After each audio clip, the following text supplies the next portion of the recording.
Well, she's not me, so I'm going to put it there. Yeah.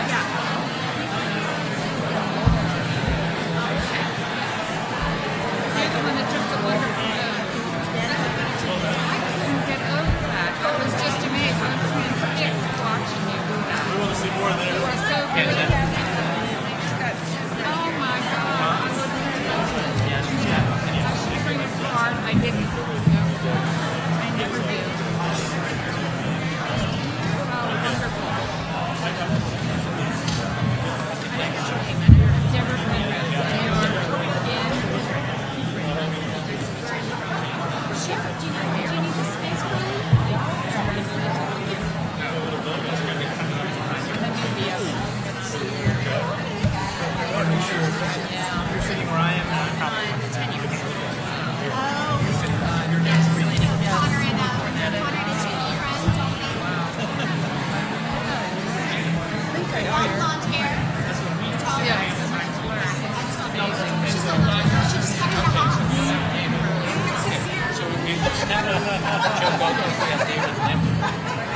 I think he's got a spot. He's take the mayor's spot.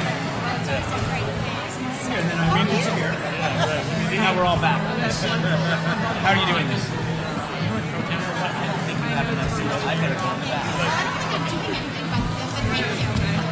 More to advertise. I think, yes. Very good. One more chair. If not, So, I'm more than happy to go in the back.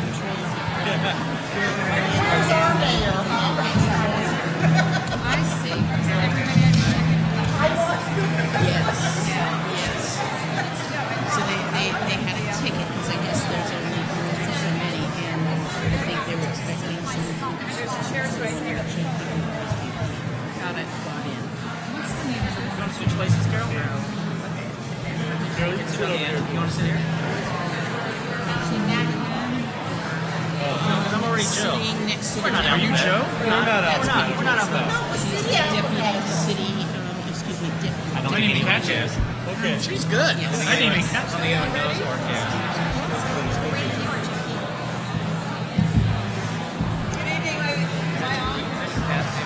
I'm going to put this down because that's not who I am. Yeah. She's bringing me aside. Of course, I just need all of this. I didn't know there was going to be a buck at the end. No, I did not. Last minute, I threw this. Because I went to Sacramento today for some meeting, so I was just wearing slacks and a shirt. And last minute, I thought, I'll put a full suit back on because you never know. And we were in the audience, and I'm going to find out tonight that don't look like.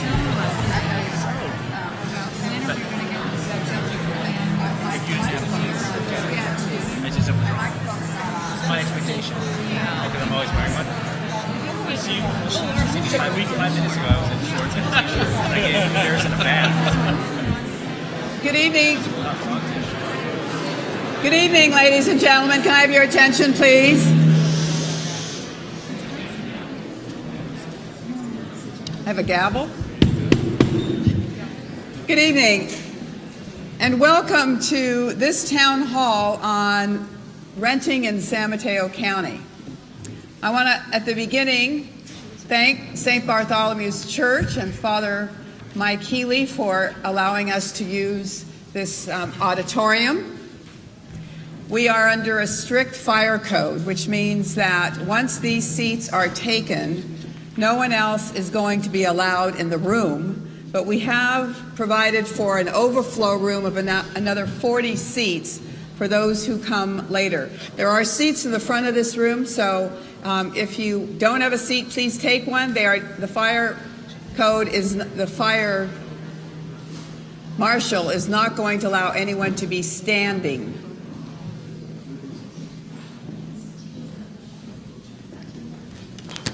This is also going to be broadcast by Mid-Penn TV, so it will be available during the evening and then afterwards. And again, for an overflow crowd, they will be able to watch it down the hall in a room that has about 40 chairs. As many of you know, I'm Jackie Speier, and I have the distinct honor to represent this incredible county in the House of Representatives. I am joined this evening by a remarkable group of leaders in our county. We have 13 out of 20 cities and the county of San Mateo represented at this town hall tonight. And I want to thank each and every one of you for taking the time out of your very busy schedules to be here. Many other city council members wanted to participate, but some of them actually had city council meetings tonight and others had other responsibilities. So this is a housing crisis. In part, it's due to a lack of supply, and in part, it's due to what can only be called displacement, due to astronomical costs of increased rents. The cost of rental housing is more than a political issue. It is more than an economic issue. It is also a moral issue. And we are here tonight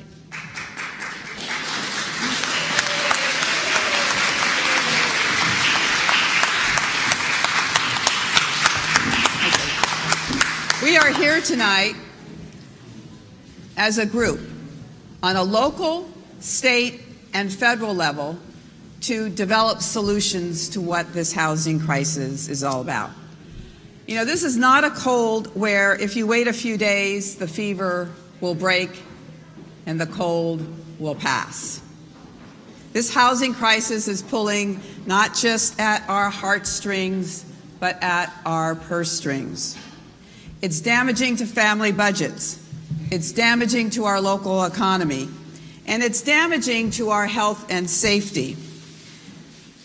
For example, 60% of the police officers in the city of San Mateo live outside of San Mateo County.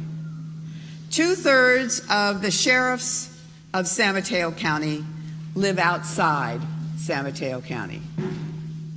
God forbid when the next earthquake occurs and we need all hands on deck. I spoke to a woman today who lives in Burlingame, and she is a professor at a local university. Her husband is a nurse in the neonatal care center at one of our hospitals. Their rent for a 2-bedroom condo is $2,700 a month. They have one child. It's just been raised $200 a month. And she said to me, I don't know how much longer I can live in this county. And her point to me was, if we can't live in this county, that's one neonatal intensive care nurse that's not going to be available. That's one professor that's not going to be available. So it's really important for all of us to realize that this is a very serious issue. I'm very grateful to all the council members who are here tonight and to the Board of Supervisors, and I would like to introduce them to you now. Sitting to my direct left is our County Supervisor, Dave Pine. We're joined by Rick Bonilla and David Lynn from the City of San Mateo. From the City of from the City of Burlingame, we have Mayor Ann Keegren and Councilmember Donna Colson. From East Palo Alto, we have Councilmember Lisa Gaucher. Why are you there? You should be up here. From Half Moon Bay, we have Councilmember Marina Frazier and Dr. Deborah Penrose. From South San Francisco, we have Councilmember Carol Matsumoto. From Hillsborough, we have Councilmember Sean Christensen. From Brisbane, we have Mayor Pro Tem Lori Liu. From San Bruno, we have Councilmember Irene O'Connell and Councilmember Rico Medina. From Portola Valley, we have Mayor Marianne Derwin. And that is the group of electeds we have here tonight. Very impressive. Oh, Annie, come on up.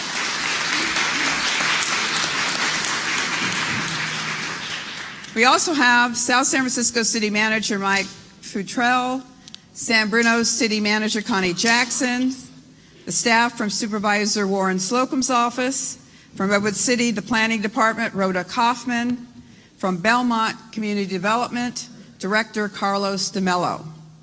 We also have experts from the various housing programs, County Housing Authority, Mid-Penn Housing, Life Moves, HIP Housing, and Legal Aid. We also have present the San Mateo County Collaboration and representatives from the Countywide Housing Task Force, where they have for a number of months now been trying to address this issue.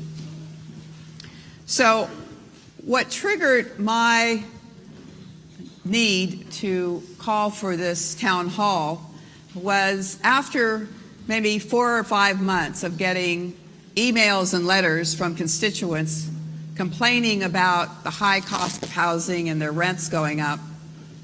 This one email came to me from a 74-year-old woman living in Belmont who has lived in the same apartment for 14 years. She's been paying $1,350 per month in rent. And her email had a headline on it that read, "Homeless March 1st," because her rent is going up from $1,350 a month to $2,000 a month on March 1st. That's a 50% increase in her rent. A Pacifica resident whose rent on a 2-bedroom apartment increased by $600 to $800 per month on his 850 square foot apartment commented, "Childcare has gone up too. Our daughter is in preschool, which also went up from $410 to $545 per month. Making just over $100,000 per year does not make ends meet." And he ends by saying, "I never thought that I would be saying that 30 years after graduating with an engineering degree from college, I would be in this position." So on these two boards over here are 5 numbers: 55,000, 2,100, 20 million, 2,800, and 53. Those are important numbers. We have created, in the last few years, 55,000 new jobs in San Mateo County. During that same period of time, we have only increased the number of units, housing units, by 2,100. In the next couple of years, there will be 20 million feet of new commercial space coming online in this county. The average monthly rent on a 2-bedroom apartment in this county today is $2,800. To afford that $2,800 a month unit requires a household income of $53 per hour, or a salary of over $106,000 a year.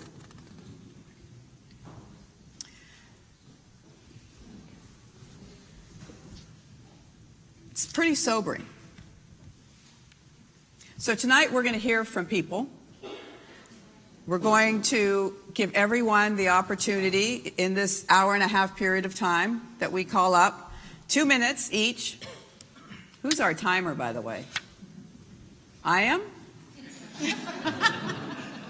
I need someone with a second hand that can be a timer for me.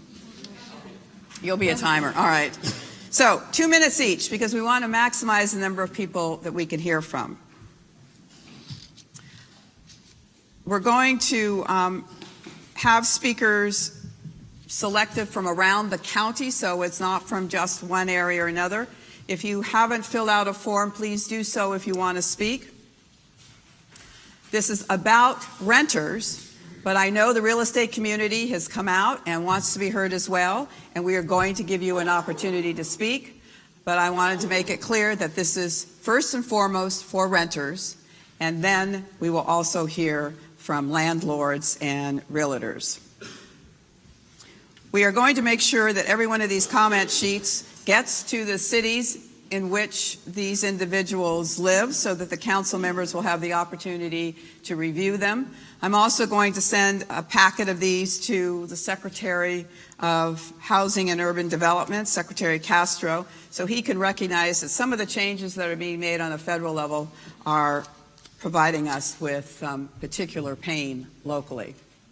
I know this is a very emotional issue, but I also know that in this county, we have always been able to come together and define the issues and work towards solutions. So I'm going to ask everyone to be respectful of everyone who speaks. I don't want to have a lot of shouting.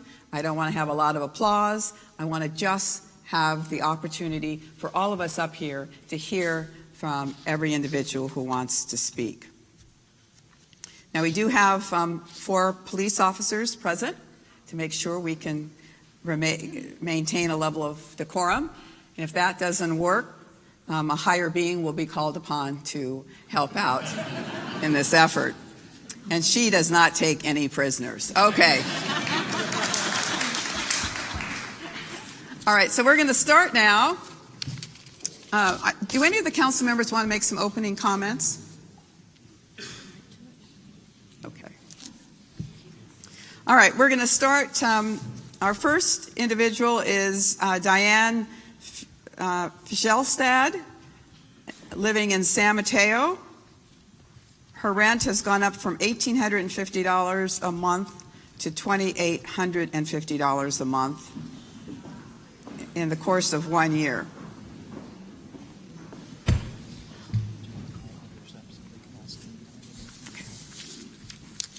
Congresswoman Speier and distinguished panelists.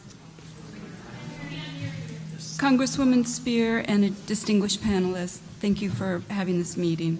My name is Diane Fjellstad, and I'm a renter, a retired social worker, and a retiree member of SEIU Local 521. I'd like to share with you my experience with the housing crisis. I have lived in my San Mateo apartment for over 13 years, and last October, the rent was increased by $1,000 per month. This is a 54% increase. There are no renovations, no paint, no carpet. My landlord is refusing to give me a lease, which would have given me a little housing security for 1 year. This rent increase is a hardship for me as a retired person living on a California PERS pension. In order to stay in my home, I made the difficult decision to take Social Security benefits years earlier than planned. The long-term consequences place me at risk for a declining standard of living with an advancing age. At present, my budget is characterized as cost-burdened due to housing. If the rent is increased again, which the landlord has stated today in the media he is planning, I am at risk for displacement, forced to move away from my family, my support system, and the community where I enjoy life. Present laws favor landlords, allowing them to raise rents to any amount they choose at any time. Landlords are allowed to evict people for no reason. I live in fear of eviction for having spoken in public. but my concern is for my neighbors and my community is stronger. I urge you to aggressively support rent stabilization and just cause eviction legislation in order to protect people from these outrageous rent hikes and evictions in this current climate of greed. We need our elected officials to assume a leadership role in this housing crisis. Thank you so much for hosting this event. Thank you very much, Diane. Okay, I'm going to call 3 or 4 up at the same time so we can move through as efficiently as possible. The next person is Adela Meadows. Next is Barbara O'Neill, Amy Schulman, and Myrna Fernandez.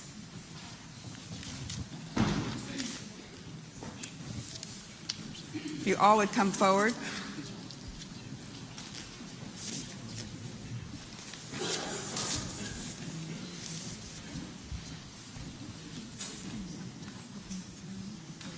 You can all ask questions.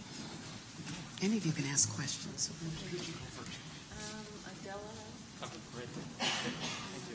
Adela Meadows. Yes. Hello, and thank you, Congresswoman Speier, for this opportunity. My name is Adela Meadows. I am a renter in Burlingame. In the past, I have owned homes in Burlingame and have also been a landlord. Yes, I have a personal horror story about what it's like right now to be a tenant in your district, but tonight I'd like to speak about how our community as a whole is being adversely affected. This is a disaster not just for renters, it's bad for the entire community. It's bad for the environment, bad for business, bad for homeowners, and bad for our society, current and future. It concerns everyone, homeowners and renters alike, because good schools, well-maintained infrastructure, and available service personnel and first responders go a long way toward contributing to individual property value and the community as a whole. A Burlingame City official revealed that we recently lost 4 teachers from one of our elementary schools due to escalating rents, and that's just one school. Our businesses are suffering. It's expensive to hire and train personnel. Workers face longer and longer commutes. Right now, over 62% of people who work in Burlingame do not live in Burlingame, and that number is on the rise. The longer commutes mean more than just the obvious increased traffic, frustrating congestion, impossible parking, and worrisome pollution. It affects families. The more time mom and dad spend going back and forth in their car, the less time there is for much-needed parenting. Burlingame police advise us that the best defense against crime is to know your neighbors, but how can we when they are constantly being displaced by unconscionable rent increases? Not knowing when you're going to be next creates an atmosphere of fear and uncertainty. The instability is pervasive. We need rent stabilization and just cause eviction protection. I looked at SAMCAR's website and was appalled. 2 grown men that should be ashamed of themselves for lying and distorting the facts. I listened to one member of our city council wrinkle her nose and disdainfully dismiss renters as primarily low income. We're in the process of putting an initiative calling for rent stabilization and just cause eviction protection in Burlingame on the November ballot, and we welcome your support. Please go to rentersrightsnow.com to learn the truth. Thank you very much. Thank you, Adele.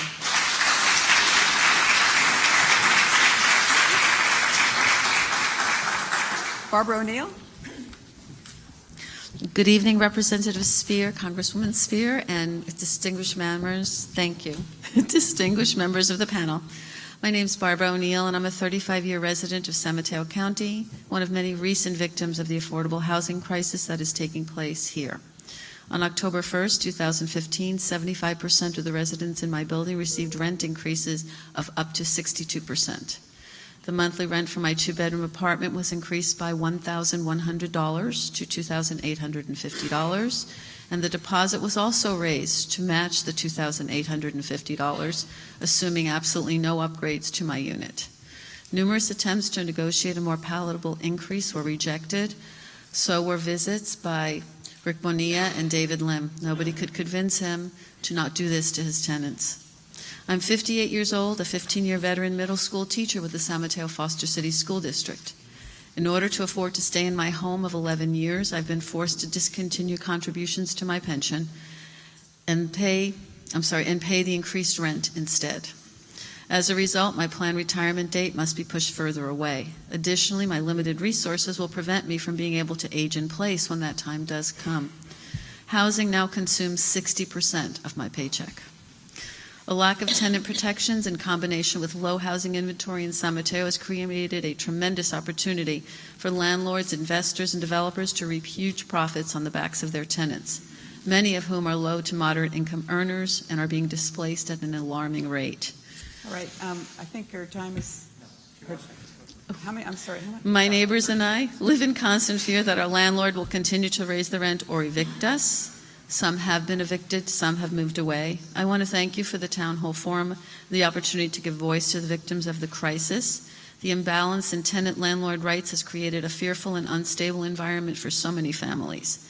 Tenants, not just landlords, are valuable, productive contributors to this community, and as such should be afforded equitable rights. All right. We deserve... Barbara, we're going to have to bring Okay, your you're comments going to cut me close. off? All But, right, well, David, thank did you. Did you have a question or a comment? No. If any of the members on the panel have questions or comments, just speak up, okay? Okay. All right, thank you. Thank you.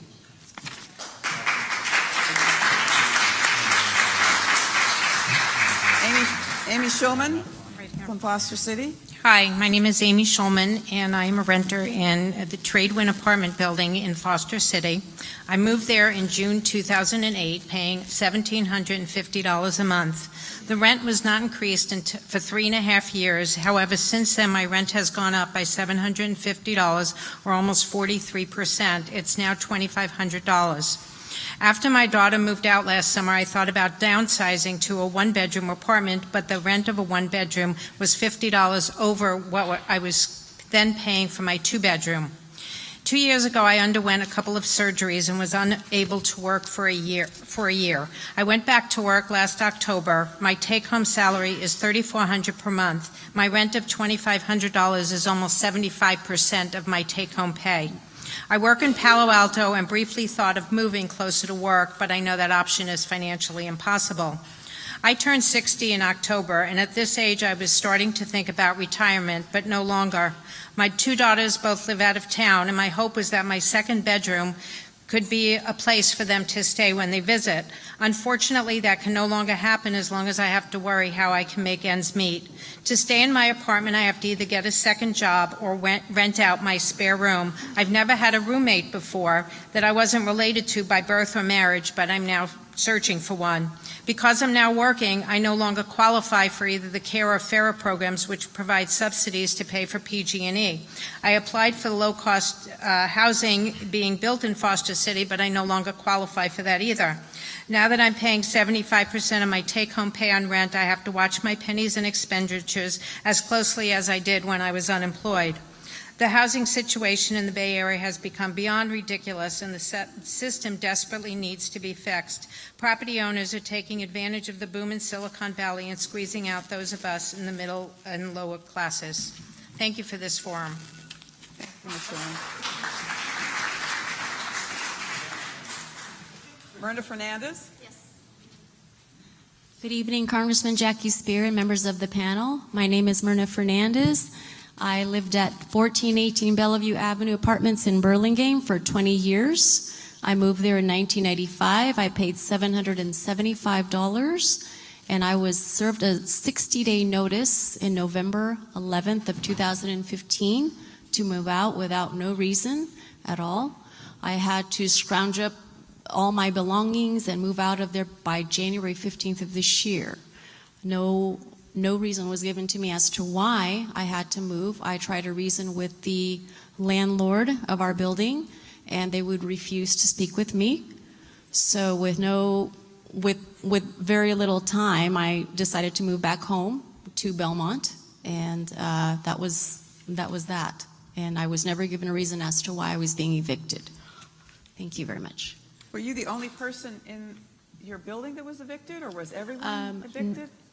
There was a couple and another person that was evicted within about a month from when I was evicted. Selective eviction? Yes. Selective. I was paying $1,525. The rent had just been increased, and they were wanting to collect $1,800 because the one bedrooms were going for $1,800 a month at that time.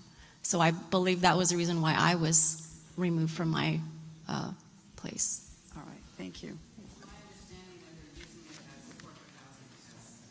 All right, we're going to hear now from, Wouldn't make a difference in the landowners. We're going to try and balance this out, so we're going to have some of the property managers and landlords. Sue Michelle Velez, Louis Ray. Thank you for having this meeting tonight. On the other side, there's an 80-year-old woman who owns an apartment building in San Francisco. She has 3 units. They're all rent controlled. She makes about $300 from Social Security. Her 2 tenants pay $600 and $800 a month. She needs a new roof. Does she have the money to buy a new roof? No. She's barely making ends meet because of rent control. She can't raise the rents. It's definitely a supply and demand issue. We need more housing. Thank you.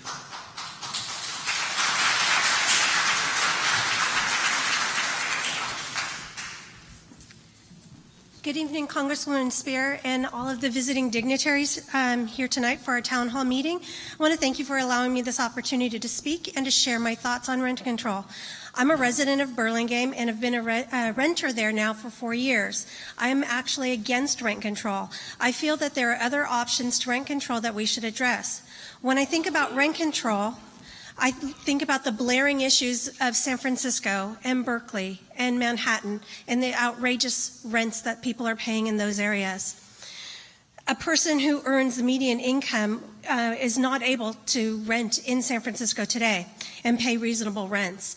I have many friends that are native San Franciscans. I am one as well, and the city is just priced out of our range. I have a friend who has rented in San Francisco in the same unit for the past 20 years.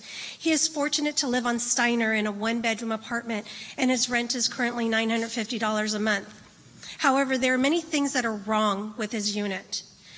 His oven doesn't work. His stovetop looks like it's something from the 50s. He's got mold in his bathroom, as well as the vinyl is being torn up on the floor.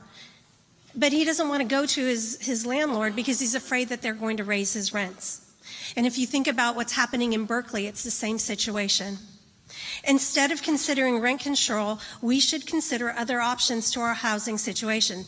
Some other options that I think that we should consider is allow for increased density in transportation corridors, fast-track developments that provide affordable housing, reduce fees on the construction of affordable housing, use assessment fees revenue to create city programs to subsidize a portion of rent control or rent for qualifying low-income residents. As a lender, there are several programs that are available. There's the Good Neighbor Next Door program. This is for law enforcement, teachers, firefighters, EMTs. I have a question for you. Yes. You gave us, we live here in San Mateo County. We represent people here in San Mateo County. You told us stories of Berkeley and San Francisco. Mm-hmm. Do you think it is reasonable that someone's rent goes up 50%? No, but I'm a renter, and I've lived in the same place for 4 years, and I've had a $100 increase since I've lived there. But that's different. And everybody in our building have been there long term. So it's not every unit in San Mateo. I agree that there are outrageous rent increases, but not every unit is an outrageous rent increase. I know we're not trying to deal with every unit, but we're trying to look at solutions to prevent egregious rent and I increases. agree with you, but I think that there are other options other than rent control. Well, no one's suggesting rent control, but do you have any other, David? Congresswoman Speier, I think it's worth noting because these speakers have used the word rent control over and over again. As far as I know, I am the only council member from the city of San Mateo in the county that proposed a solution. My solution was not rent control. It was a just cause for eviction ordinance, and it was shortened for just as an emergency ordinance for 90 days. And I basically got attacked as a proponent of rent control just to quiet me down. And all the proposals that she proposed are things that the city of San Mateo already does, but we just do not have the capacity as a local municipality to do it quick enough to stem the bleeding that we have here. So I want to be very clear. I don't think anyone at this table has proposed rent control. Okay, thanks, Michelle. Thank you.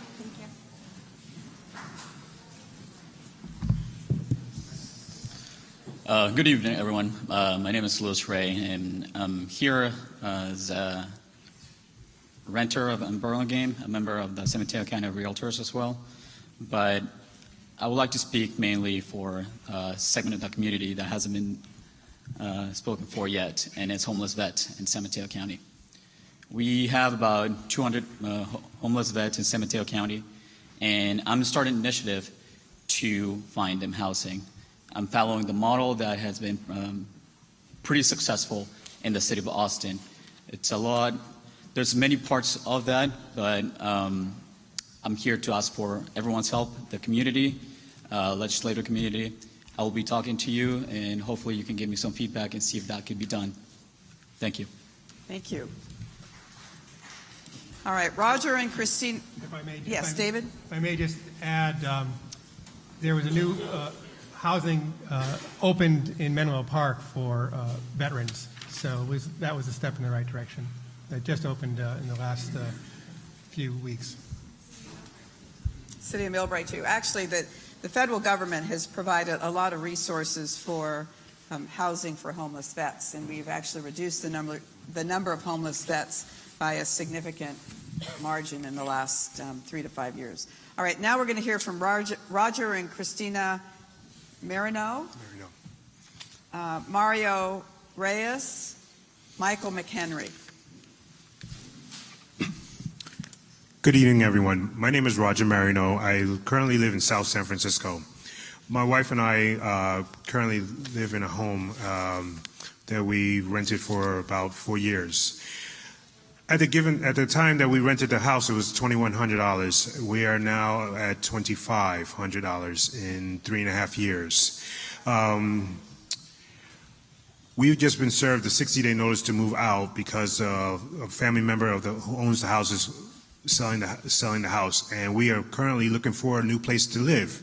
However, with our current situation of our finances, most housing in South San Francisco area and the surrounding areas are going for $3,200, $3,400, $3,500, $3,700.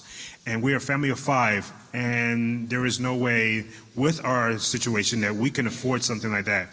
So we either have one of two choices: either be homeless with 2 babies or move out of the state. And my wife and I love the San Francisco Bay Area, and I just think it's very unfair that the rents are so expensive, because I myself feel that people are taking advantage because of the Silicon Valley population. Thank you. Mario Reyes, Michael McHenry, Bridget McKenna. Hi, my name is Michael McHenry. I think enough of you have seen me on the news in the last couple of weeks to know what I've been going through. I'd like to take the opportunity to thank Congresswoman Speier for helping me, but at the same time, I found temporary accommodations. I pay a lot more rent for a room in a house now that's almost, I know what it takes to find a place to live, regardless of what you can spend. And it's out of control. Nobody wants to address the major issue of blind greed pays really, really well, and it controls a lot of things, but it doesn't control us as voters. And to make this impact felt truly to the people who have the ability to make the decisions to force change, we have to come together as a community and fix this. We need governmental support, but at the same time, we need a lot of help of what's going on here, because let's face it, it's more expensive to live here than it is in downtown New York City. And I've been here, I'm born and raised here my whole life. The quality of life has gone downhill dramatically. It's not worth half of what the artificial prices are being inflated to. And you double somebody's rent in a month, come on, that's wrong. It's a moral issue. The lack of morals is the problem. But there's no way to govern that with politics. The way that is we as a community come together and say we've had enough, and there's been no planning from the cities, the county, San Mateo. They have the ability in the master plan to force middle and low income housing, and 20% of every building being built is supposed to have affordable housing in it. But we need to close those loopholes and double it from 20 to 40% like today. Would be a start. Okay. Time up? Oh, sorry. Oh, well, thank you.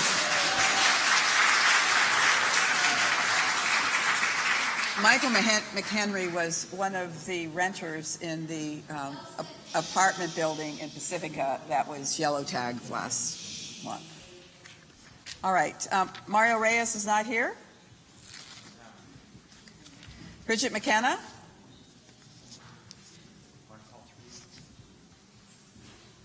Helena Penny. And Mother Anna Lang Soto.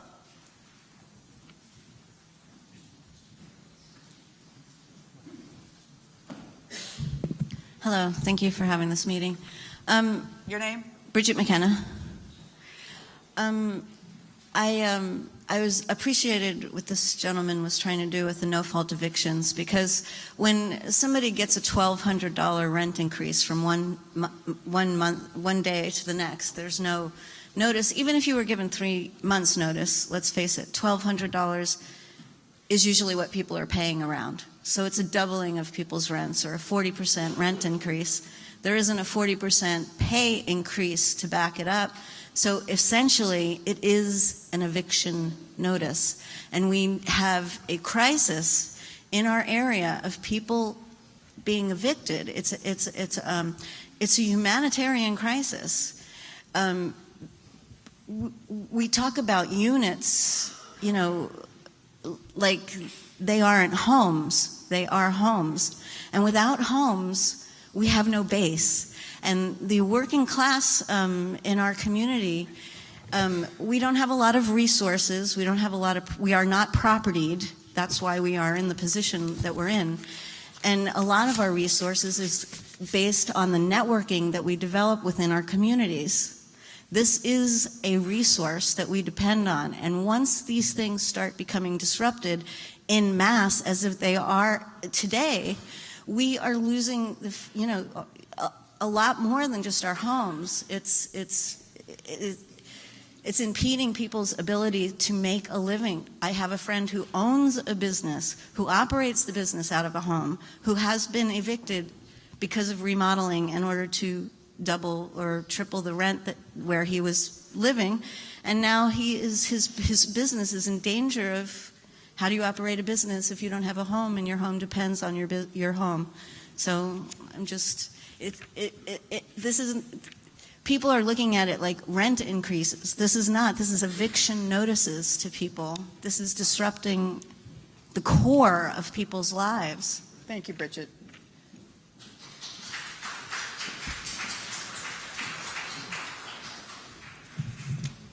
Hi, your name? My name is Helena Penny. I'm so thankful to be given such a golden opportunity in a couple minutes of your time to share my story. I have dealt with postpartum. I have also been diagnosed with post-traumatic stress disorder and major depression. I have accessed and used services from our county and meet with them on a weekly basis. Four individuals, including my psychiatrist. My family and I have been homeless for 5 months now. Our studio rent raised from $850 to $2,100. Our lease changed with an added new deposit, first and last rent, for an asking total amount of $5,700. We had an option of living out of our broken van or shelter home. We were granted help from Life Move Shelter and are at the end of the time frame given to each families. My neighbor, a veteran that lived there for 60 years, was asked to leave. My initial reaction was to push my children and kids, figure it out. I have to help him. He's scheduled to live in a motel for 2 weeks, which was $2,000. I hooked him up with San Mateo County and I said, "You're not going to pay a penny. You fought for the freedom of my country." He is now living in a shelter. Aside from, thank you. My youngest daughter is under medical care for underweight and failure to thrive.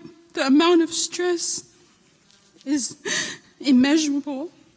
She has numerous medical appointments with Stanford Children's Hospital and needs constant attention to her eating and feeding schedule. My oldest daughter has special needs and will be evaluated at Stanford Hospital for autism. We have accessed every door there is to help us, yet it is so hard to even focus on medical issues my children have because our basic needs are not met. Research has been found that the basic needs of a family, if they are met, everything will excel.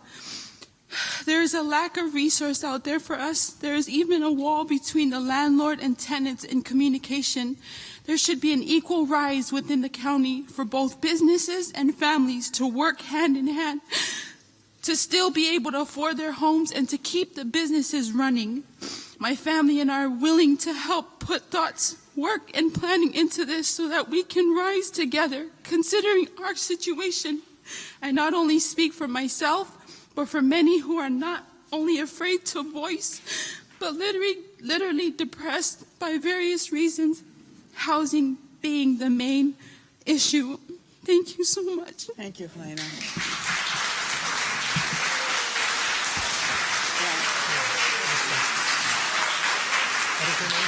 Helena.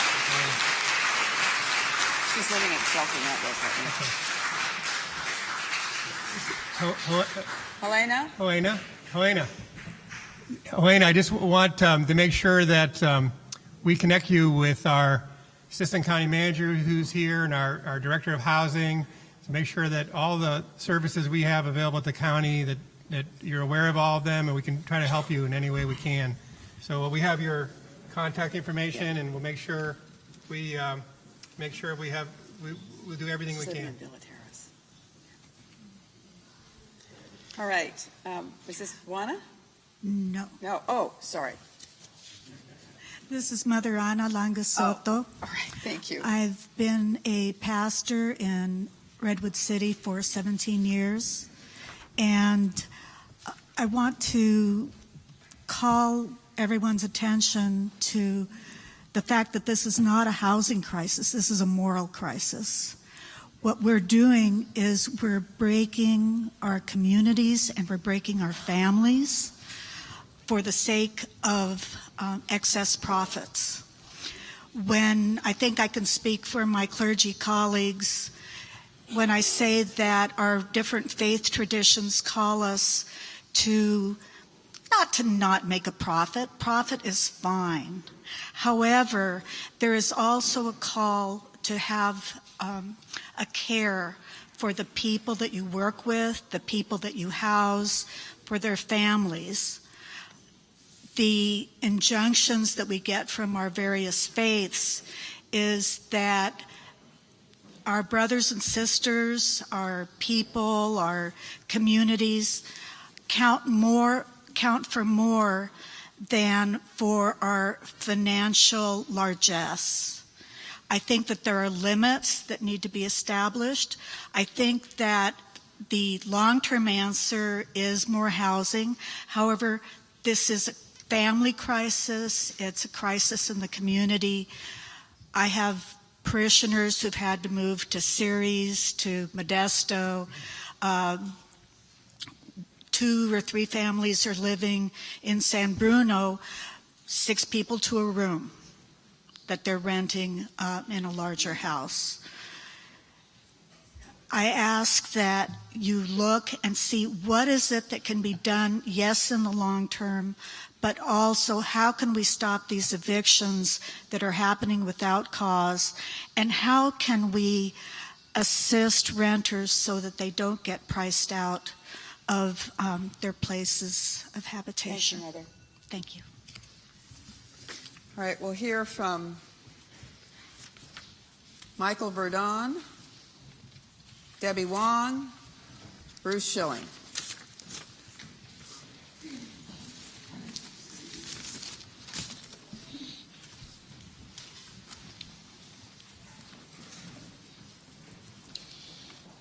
Thank you. Thank you, Congresswoman and members of the panel.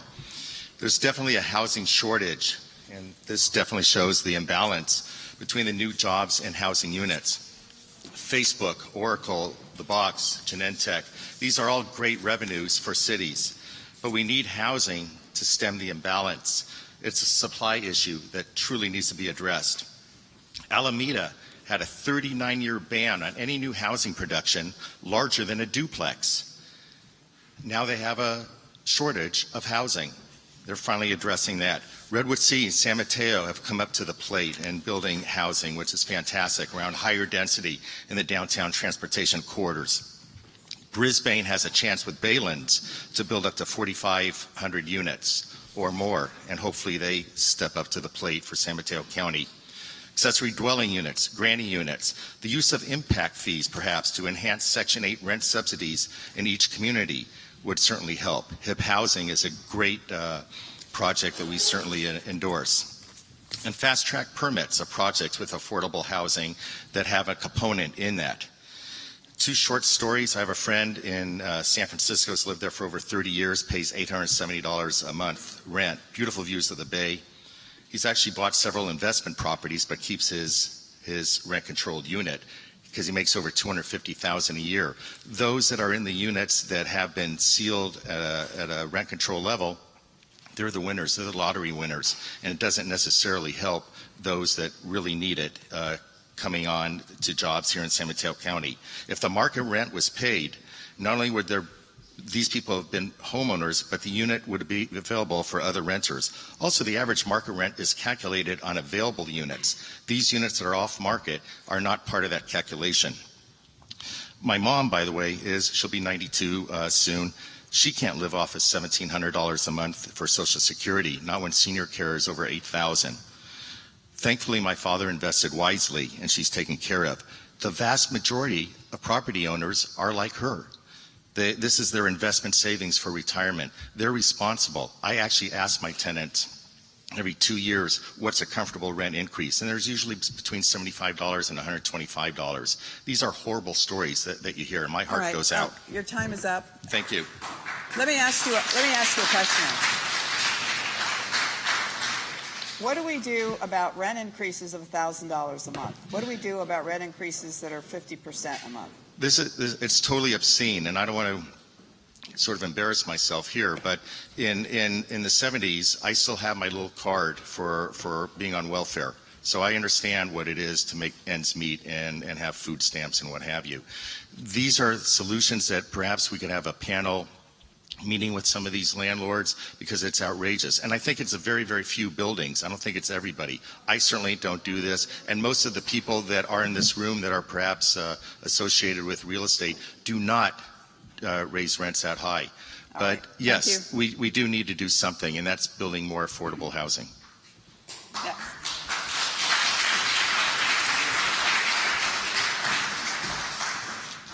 Thank you for this forum. It's heartbreaking to hear all the stories of people who are struggling for housing, and my heart goes out to them. I also worry for my son, who's a police officer, a newly installed police officer in Daly City. How will he also afford to be able to live and serve his city? But I don't know if rent control or these other measures are the answer. All right, can we stop using the word rent control? I apologize, This is not a hearing about rent control. This is a hearing about rent increases of people that live in San Mateo County. And the realtor community, we're very respectful of you being here and happy to have you participate, but let's not turn this into a rent control debate, because that's not what we're talking about. Understood, ma'am. I just want to say that we all need to work together, and I would like to see panelists come together so that we can work on these issues together as a community together, and I think that's the answer. Thank you.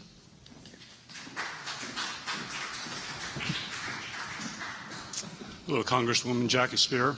My wife, I'm Bruce Schilling. My wife and I own a 55-year-old building, 39-unit building in Belmont. This building has been a key component of our retirement income. During the Great Recession of 2008, 9, and 10, my wife and I were fearful our mortgage lender would call our loan due to high vacancies and low rental income, and we were forced to sell the building, but this didn't happen. As rent stopped falling and started to climb again, this increased income allowed us to make improvements to our older building and increase the tenant experience. We were able to buy more energy efficient furnaces, bathrooms, new kitchens, and such. But the rental income also helped us improve the resident safety.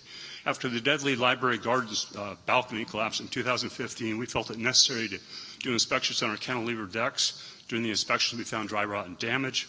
The units were vacant at the time. We were able to make the repairs at a cost of $25,000 per balcony with the engineering permits. Fair rental allowed us to do this. Speaking of fair rentals, we discovered a third-party management company we hired about a year ago had raised 16 of our 39 units rent increases the first of the year. It was alarming to my wife and I, and 10 of the units were raised in less than a year.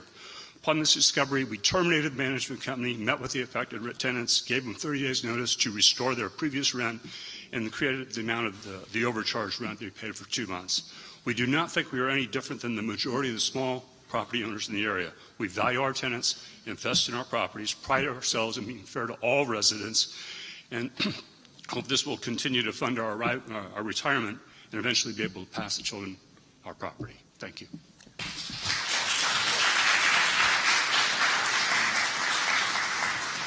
All right, now we're going to hear from Juana Gillen from San Mateo, Cynthia Victori, I'm sorry, I can't read your handwriting, from Burlingame, Cindy Cornell from Burlingame, and Reverend Ben Myers.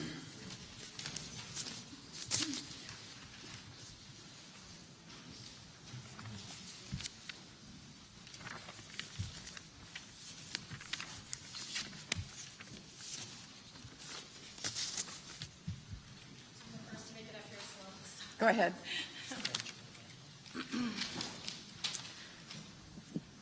Thank you for the opportunity to speak out today. My name is Cindy Cornell. I'm the founder of Burlingame Advocates for Renter Protections. In the past 2 years, our group has reached out to renters through emails, our website, at meetings, and tablings in front of the Burlingame Farmers Market on Sundays. We have spoken out repeatedly at city council meetings. We have heard stories, horrendous stories, of rent increases and evictions that have forced long-term renters out of Burlingame and all of your cities. I personally have lost good elderly friends whose lives were drastically shortened by the stress of their evictions and high rent increases. Renters in every city in the county have looked to their local councils and the county government for solutions that will actually work to help the crisis. The only real, true, immediate solutions are rent stabilization and just cause eviction protections. Our governments have proven incapable or unwilling to move quickly to build affordable housing. Even if they could, they can't build enough. A few cities and the County Board of Supervisors have established task forces and commissions to study the housing crisis. Lobbyists from SAMCAR and the California Apartment Association are invited onto all of these task forces and commissions by elected officials, and the task forces are going nowhere. We have been approached privately by a few realtors and landlords who support our positions. SAMCAR and the California Apartment Association's missions, however, are to increase the profits of their members and gain more political power. These interests have nothing to do with community stability, maintaining essential workers, or the lives and health of the people who live and work in the county. We need to remove the foxes from the henhouses of our city councils and the County Board of Supervisors and seriously enact serious protections for renters. Homeowners, renters, and small businesses are being critically impacted by the lack of significant progress on solving the rental crisis. We need to get serious about this work and listen only to those who want to stabilize our communities, not profit even more egregiously off of them. Thank you. Thank you.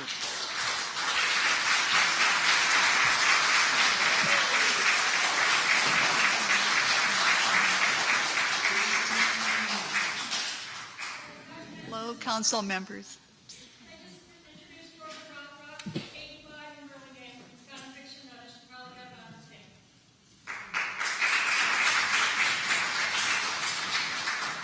Good evening, council members and Ms. Speier. It's good to see you this evening. I'm a resident of Burlingame, been there 10 years, renter on Oak Grove Avenue. Love the city, hate the rent. Love the city, hate the rent. We really need rent control. I won't say rent control, rent stabilization. We need to. Can you tell us about what rent you're paying now? I'm kind of lucky. I only pay $13.75 for a studio, but I share it with my caregiver, and that's the only way I can afford it. If I get a rent increase, I have to leave. I have had one rent increase. So far, my landlord is nice. He's a good guy. I know there's many that are not. That's the problem. And I think, I don't want to say the word greed, but I don't know what else it could be, because I know they're making a profit. They have to be. One of my tenants in my building has been there the longest. He said when he moved in, it was $600 a month. And he pays $13.75 now, too. We were both in studios. Our building is comprised of studios and 1-bedrooms. That's it.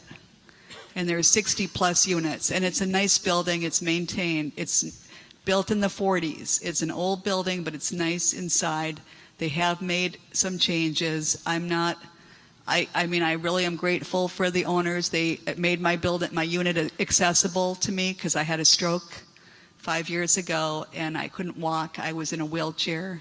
Now I'm walking, and I'm going to have to go back to work again. I'm on disability, so I only have a set amount of money I can use for rent. I would really like to get Section 8 housing, and my property manager keeps telling me to go down to the county and try to get it. And I have signed up on whatever wait list I can, but there's no wait list open for the county of San Mateo. I don't know if you're able to go get more money from the federal government, Ms. Speier, but this county desperately needs it for disabled and seniors, and I suspect women with children, or men with children too. Thank you. I'm lucky that I have a caregiver that can live with me and pay me some rent, so we are helping each other, basically. In a studio apartment? In a studio apartment, yes. All right. Thank you very much for your comments. And I'm also with the Burlingame Advocates for Renter Protection. Thank you.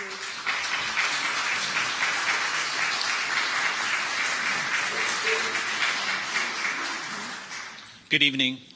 My name is Ben Myers. I'm the minister of the Unitarian Universalists of San Mateo, and I appreciate your leadership in this.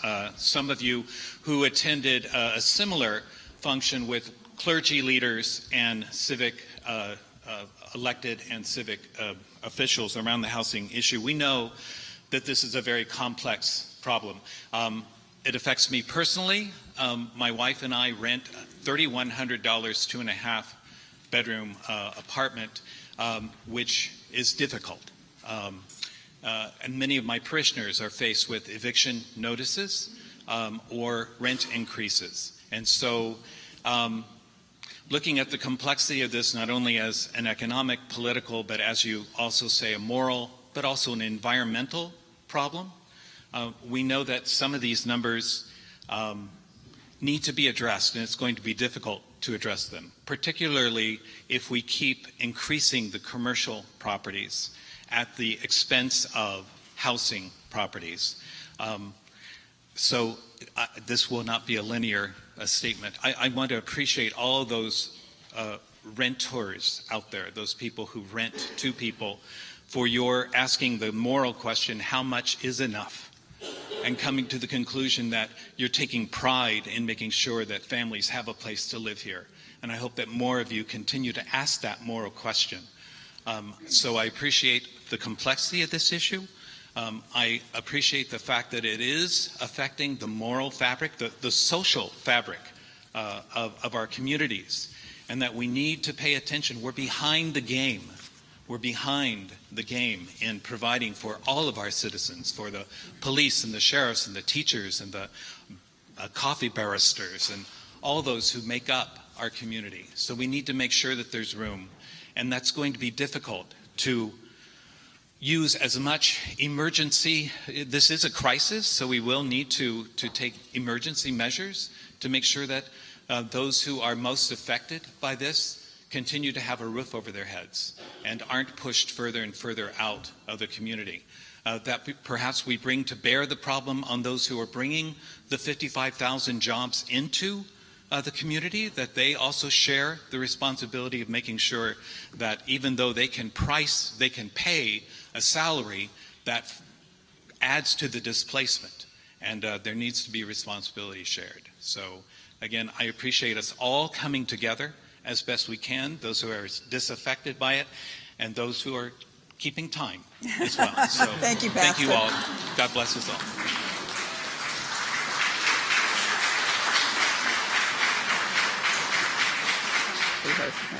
All right, let's hear from Oscar Vasquez, N.A. Mesa, and Brent Turnett.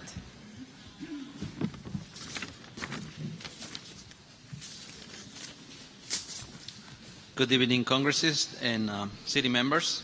My name is Oscar Vasquez. I am a father of 3 children, and I was living in San Mateo for 10 years. In June of 2015, I received a 60-day notice without no reason.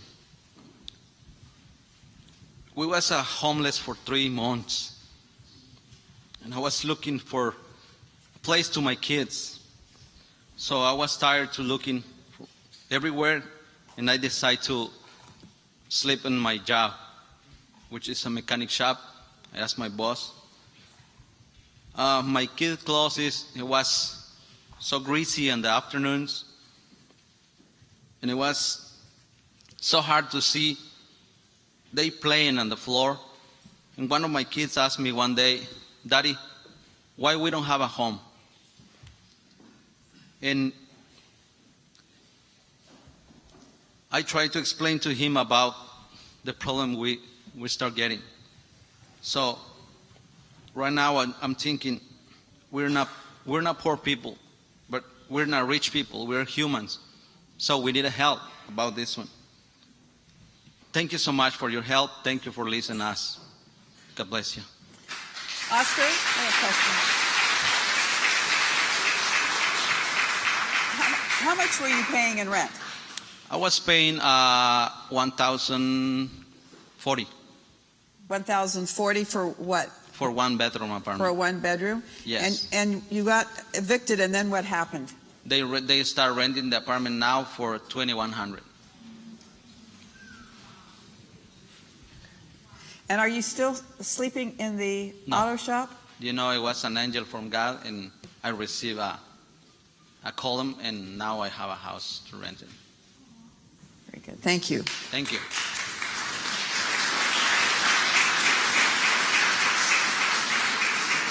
I'm Evangeline Laurel Mesa. Thank you for this evening.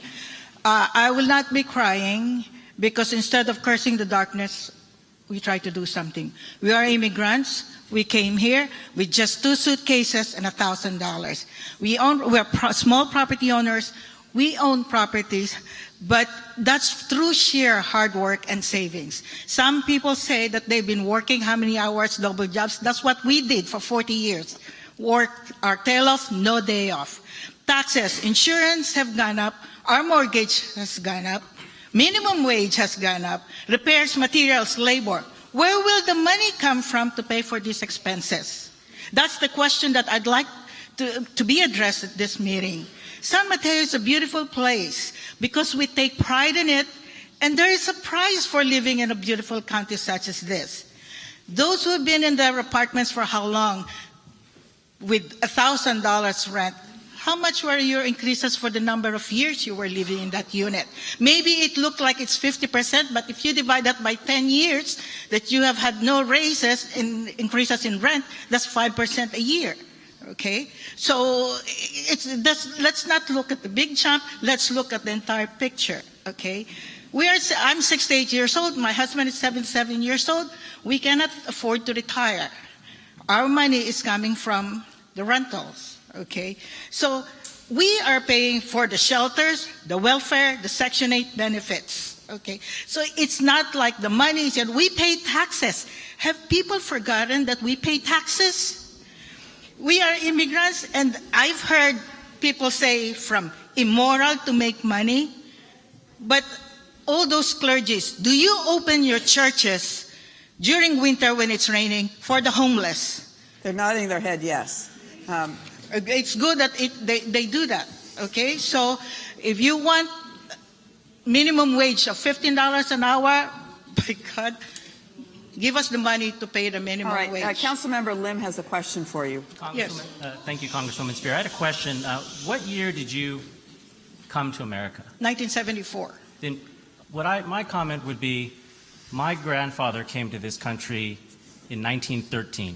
My grandfather did the same thing you did. Worked hard, made a living for himself. But you know what? When he lived in San Mateo as a young man, he couldn't buy a house here. They would not let Chinese people buy a house here. And the only people who came up and stood up for him and made sure he could buy a house here was the government. It wasn't businesses. Business said, you can't have different people live here. You can't have minorities buy here. That's not the way it works. It'll mess up our culture. It'll mess up our economy. It'll mess up our way of life. It was government that gave you, me, our ancestors the right for the American dream. Yes. So you have to remember that. You were here when we had those rights already. So you didn't have to have that fight. But my ancestors had that fight, and it was government who protected us, and it is government that needs to protect the lower middle class today. Okay, then we want government to take care of the people and the homeless and not pass the responsibility to the landlords. Okay, so the ball is on your court. Council. Thank you. Go ahead.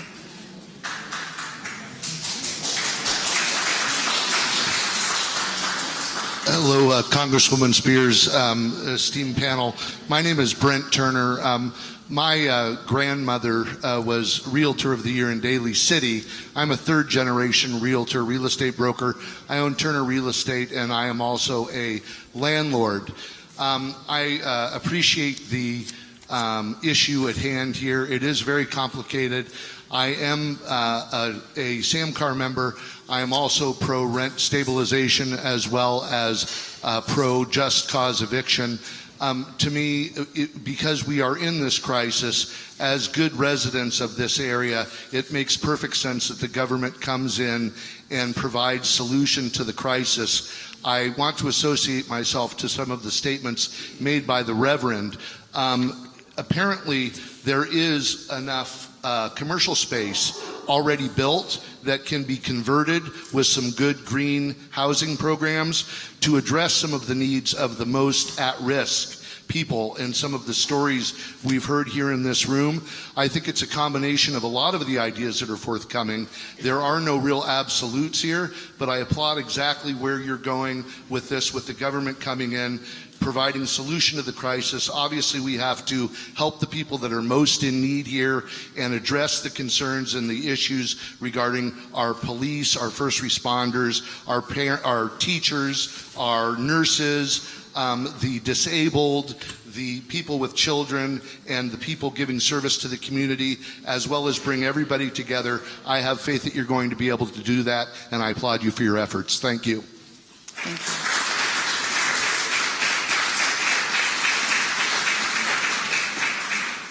All right, Reverend Penny Nixon, Natalie Sorinoff, and Dan Stessing.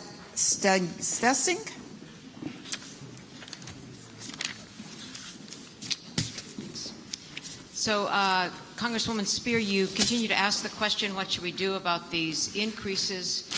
I'm hoping that what we can do is look at the question underneath that, which is what is our vision for San Mateo County?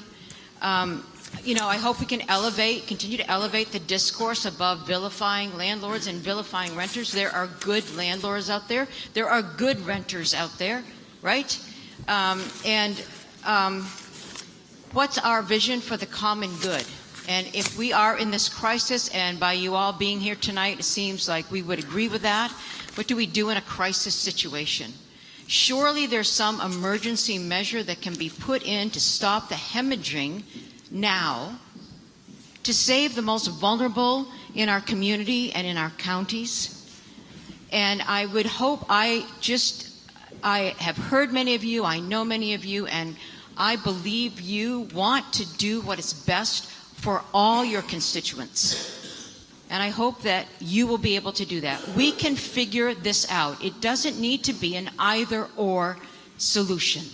We can figure out something that keeps people in this county that serves us. We're one of the richest counties, but what we need is what money can't buy. And that's compassion.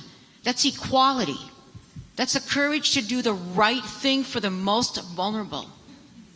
I don't want to live in an elite county.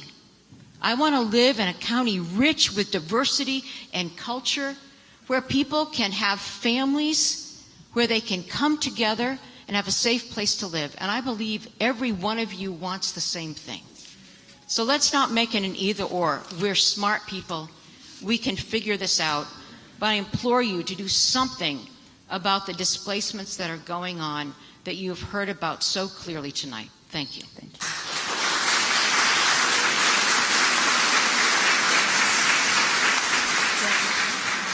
Yeah, Councilmember Fraser. Congresswoman Speier, thank you for being here, and thank you for hosting this. There can be various solutions for this, as various as all our communities are so different. We will attack it in different ways. But last month at the county's task force housing, you brought up something that could be an opportunity. I haven't heard it mentioned. As you know, there's the Lifeline program for utilities. You brought up something there could be a possibility for Lifeline for some of these situations. Could you talk a little bit more about that and maybe how we can help with it and the government or the state? The concept is one that hasn't been fully developed, but we have Lifeline services and Lifeline rates for utilities for persons that are low income. I think that we could fashion some kind of a resolution that was a Lifeline cap for persons who are over the age of 65 or disabled, so that their rents would not be subject to these egregious increases that we have seen from so many. It's a half-baked idea at this point, so I'm not going to suggest that it is a perfect solution. But as Reverend Nixon had said, I mean, we need to do something now, and then we need to be cognizant of the fact that building more housing that will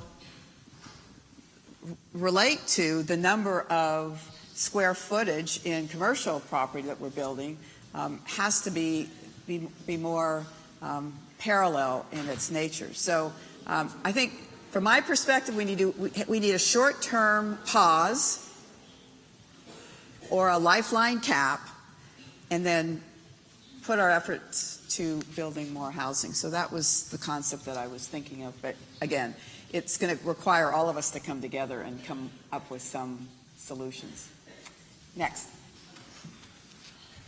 Congresswoman Speier, ladies and gentlemen, thank you so very much for your time. And can you speak a little bit? Congresswoman Speier, ladies and gentlemen, thank you so much for the time that you've given us this evening. My name is Natalie Cernoff. I am both a renter and a renter in Burlingame and a small business owner in Palo Alto. Unlike many other businesses and professions, being a landlord involves being socially responsible. You're not selling shoes or cutting hair where one can find a myriad of products and services at competitive prices. You're housing people, something we as Americans value as a basic right. You wouldn't want a doctor working for profit alone, would you? Raising rent beyond reasonable forces single parents to move away from their support systems and families. Crowds apartments, think there's only 2 people living in them, and trickles down to small businesses which lose profit when folks can no longer afford to shop in them. Excuse me. It impacts the entire community. I'm a small business owner in Palo Alto where I've had my rent jacked as well, forcing me to raise my prices. The outcome, loss of clientele. But you know what? When I hear a client is in financial despair, I give them a haircut, no charge. As a double renter, can I afford to do so? Barely. But I do so because it's right. I'm hoping we can all support each other in that American dream. My parents were immigrants as well. We worked very hard to achieve what we have. But we believe that the American dream is what differentiates us from the rest of the world. I think compassion is something that we can all show to each other. Thank you so much for your time. Thank you.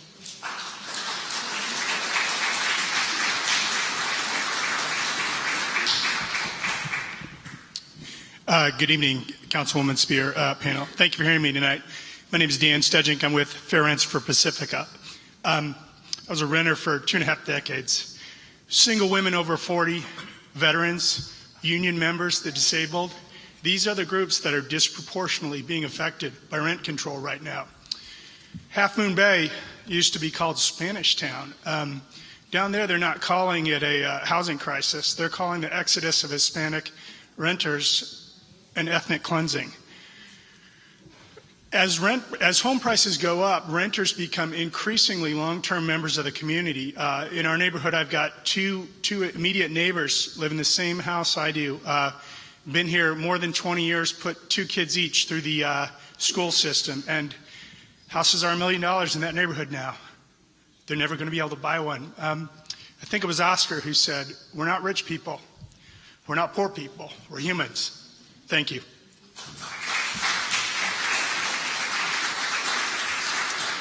All right, John Dennison, Linda Sweeney, Doreen Joyner.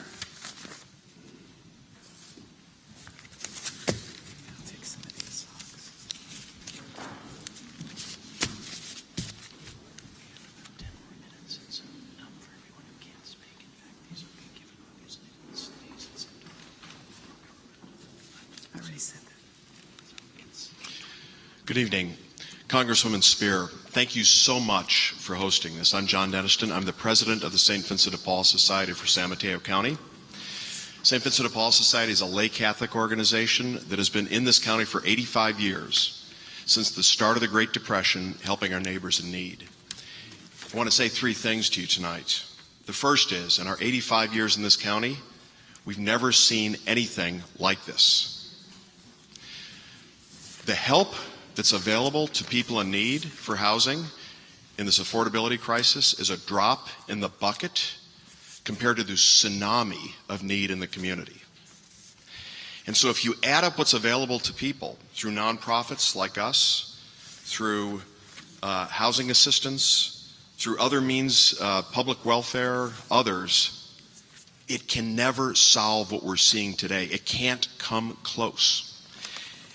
And so I submit to you 2 things. First is, a lot of people ask, well, this is a free market. If people can't afford it, why don't they move out of the area? And what I'll tell you is what we see, we did last year 12,000 home visits, visiting the needy where they live, in apartments, in automobiles, in shelters, sometimes in the streets. And what we see is many are moving out. There is an exodus. But I'll also tell you, many people can't move out for a number of reasons. Sometimes there are extended families where aunts and uncles and grandmothers and grandfathers and nieces and nephews and teachers and neighbors and friends take care of each other in a network.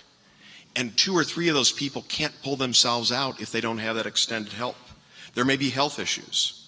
Some people can't afford the cost of moving. Some people don't have vehicles. The bottom line is, many people can't move, and others are holding on for dear life, hoping for a better day. That's why they're not moving. The second thing that I want to say in the last is, the problem is the supply of housing. And unless and until that's addressed, we're going to deal with Band-Aids, and it's not going to solve the problem. So Congresswoman, you said it right at the beginning, the problem is the supply of housing. And here's the friction. The friction is that we have tough choices. There's friction between the goal of affordable housing on the one hand and traffic congestion and the perceived quality of life by those of means who own homes today. And so the only way to solve the supply problem is to increase density in the county. And decisions were made decades ago that the housing density would be what it is. Transportation is what it is. This is a really tough problem. If you want to solve the problem, that's the thing that you've got to go after. Good luck.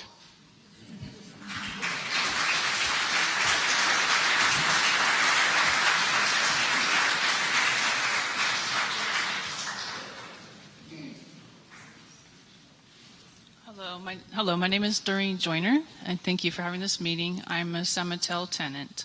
I've just been hearing, from everything I've been hearing, it just made me want to address certain issues. I hear the landlords and the realtors speaking of high density and affordable housing. I guess I can speak for the small population in this county that receives Section 8 housing. I am on Section 8. I've had to fight numerous battles to remain in my rental.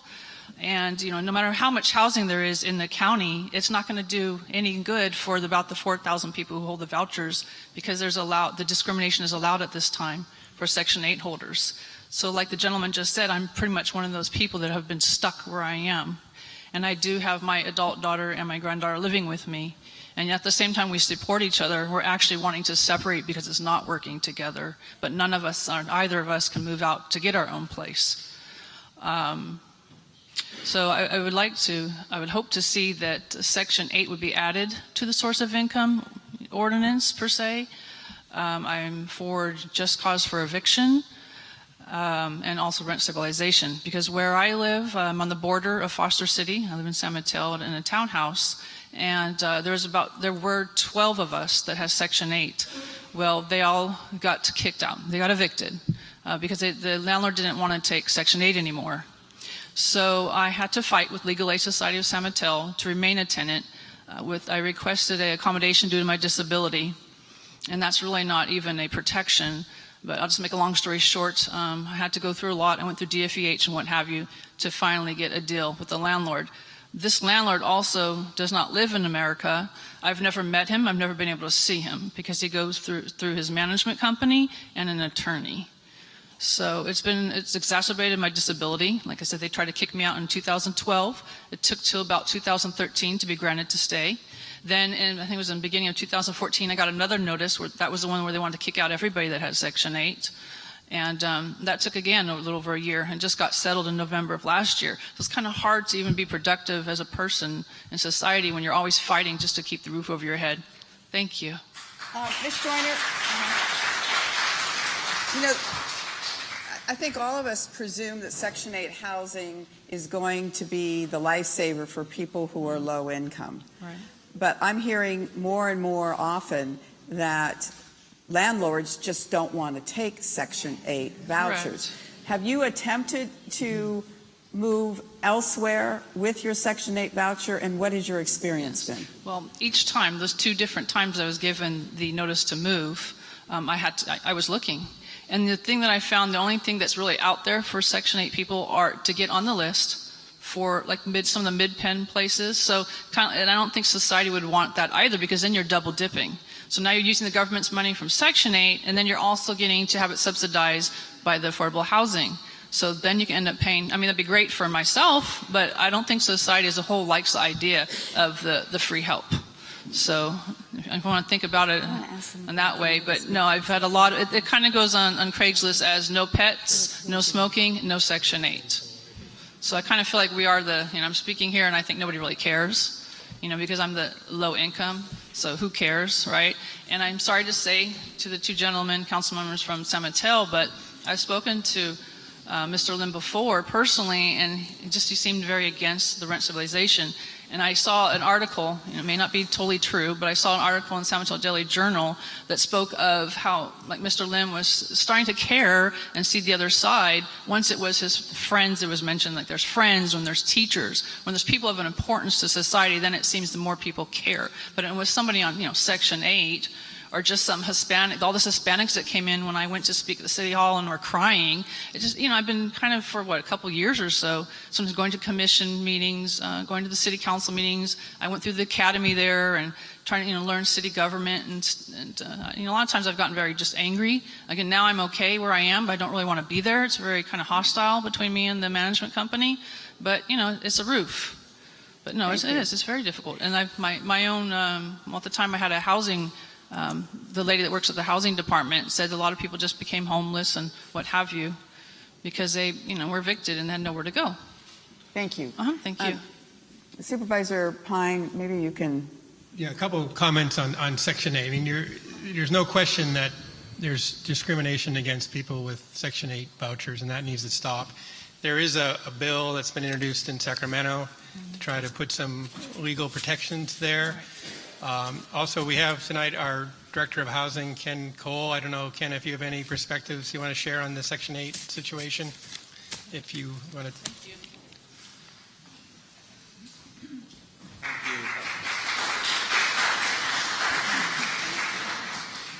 Thank you all for being here tonight. I'm Ken Cole. I'm Director of Housing for the County of San Mateo. I want to thank the Congresswoman, her staff, all of the electeds here tonight. And our department administers the Section 8 housing program, Congresswoman, so I just want to keep my comments quickly to that. Although I want to say that I wish people could hear in government how much we do talk and care passionately about these issues. We're all in it together. We think about it, we fight for it. We have an excellent task force that's been mentioned here with the county that we hope will generate some significant solutions. On the Section 8 program, the source of income issue, Bill, that Mr. Pine just mentioned, Supervisor Pine just mentioned, is very, very important. But landlords react to the marketplace. And I want to remind people that we have about 4,300 Section 8 vouchers in play in our county, and they're largely used. So although we're very passionate and concerned about the 10% of vouchers that we can't get into play, we have to recognize that we have 90% landlords using Section 8 certificates, receiving the subsidy, and the tenants, although they don't have a lot of mobility, are generally very happy to have the housing. Right. Thank you. And the last thing I'd say about the Section 8 program is it's a federal program. And due to budget sequestration, we've lost about 100,000 vouchers nationally. And that's a crime. Thank you. Thank you. Anne Olivia, why am I having a hard time saying it? Annie Olivia. Victor Catanzaro, Phil Houston. So tonight I'm going to speak a little bit with a few hats on. I'm a realtor, I'm a council member for the city of Millbrae, and I'm also an advocate of housing, and I own a real estate office that manages about 400 units. So tonight we speak a lot about the victims of housing affordability and what's going on in our neighborhood with regards to the landlords. And granted, there's horror stories out there, but there's horror stories on both sides. There's horror stories for the homeowners too. So beyond the victims tonight, let's speak about how we can get a solution to this. And I think that Ken just spoke with Section 8, of which Congresswoman Speier, we need some more vouchers for that Section 8. If in fact we're going to help some of the people that need to live in our area, and we have landlords that are going to allow for something like that, we need more of that. We've lost 100 in the last month though. 100,000 nationally I think in our area, just in our San Mateo County. I'm going to say it's in the hundreds. San Mateo County. Hundreds. Hundreds, yes. Yeah, that's what so with that being taken part in a market that is exuberant with the cost here, I'm going to say, come on, please help us with that. That's something that you can do for us. With the market as it speaks with all of our city councils, there are so many proactive things that we could do for our teachers and for our police officers and for our city workers. And I'm going to point out the city of San Bruno, of which I pay rent and hold a business in. The city of San Bruno has subsidies for homeownership to people that work in the city of San Bruno. We have just boomed the market with Wall Street. I know that's a soft spot in your heart. Those people, those banks, those are subsidies that we can reach out to. It doesn't have to be the people here. It doesn't have to be the landlords that have to give. That is another victim of tonight. Those are the rights of a property owner. But yet, banks and people of of our statute here for city workers, we can help those people find places to live.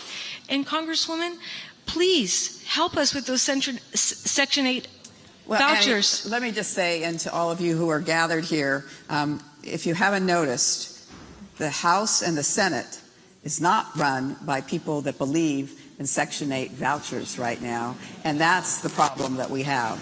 But we're not. All right, your time's up.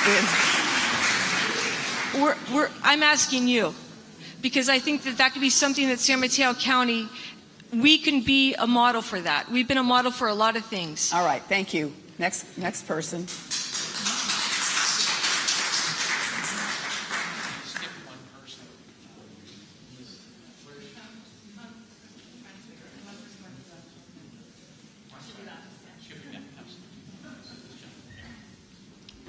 Good evening. My name's Vic Catanzaro. I'm a... Could you raise the microphone so we can hear you? Surely. Yes. My name's Vic Catanzaro. I'm a resident of San Mateo for 44 years. I'm also a real estate broker that I've been a broker for 44 years. I'm a landlord. I've rented many units, homes, and contrary to what you've heard this evening, I don't adjust my rent every year. I don't adjust it 40 or 50%. If I adjust it, which has been years, I adjust it approximately the rate of a CPI adjustment, and I try to adhere to that. I also have properties that I'm trying to develop. I have a project in San Mateo that I've been working 2.5 years to get through staff. I haven't got there yet. I'm still working on it. The project is under-designed for what's code permitted, but I'm still having a lot of issues. I have other property that I was approached about last year from a major developer that wanted to do 94 units in San Mateo. They set up a meeting with San Mateo staff. They went in and they were discouraged. The developer was a major developer that does a lot of properties in and about the county. So where I was trying to encourage the developer to go in and seek housing, city turned them away. I was surprised. I think it's well suited.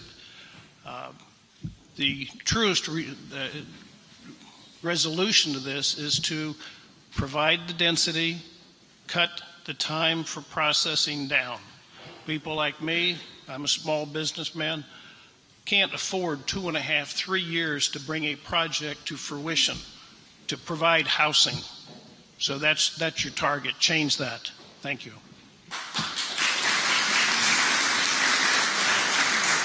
All right, Kelly Baum, Lubia Calderon, and our last speaker is going to be Lillian Jimenez.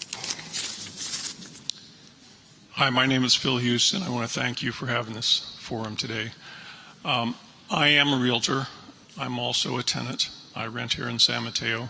I've owned property in the past, and with the experience I have, both sides, the views of both sides here,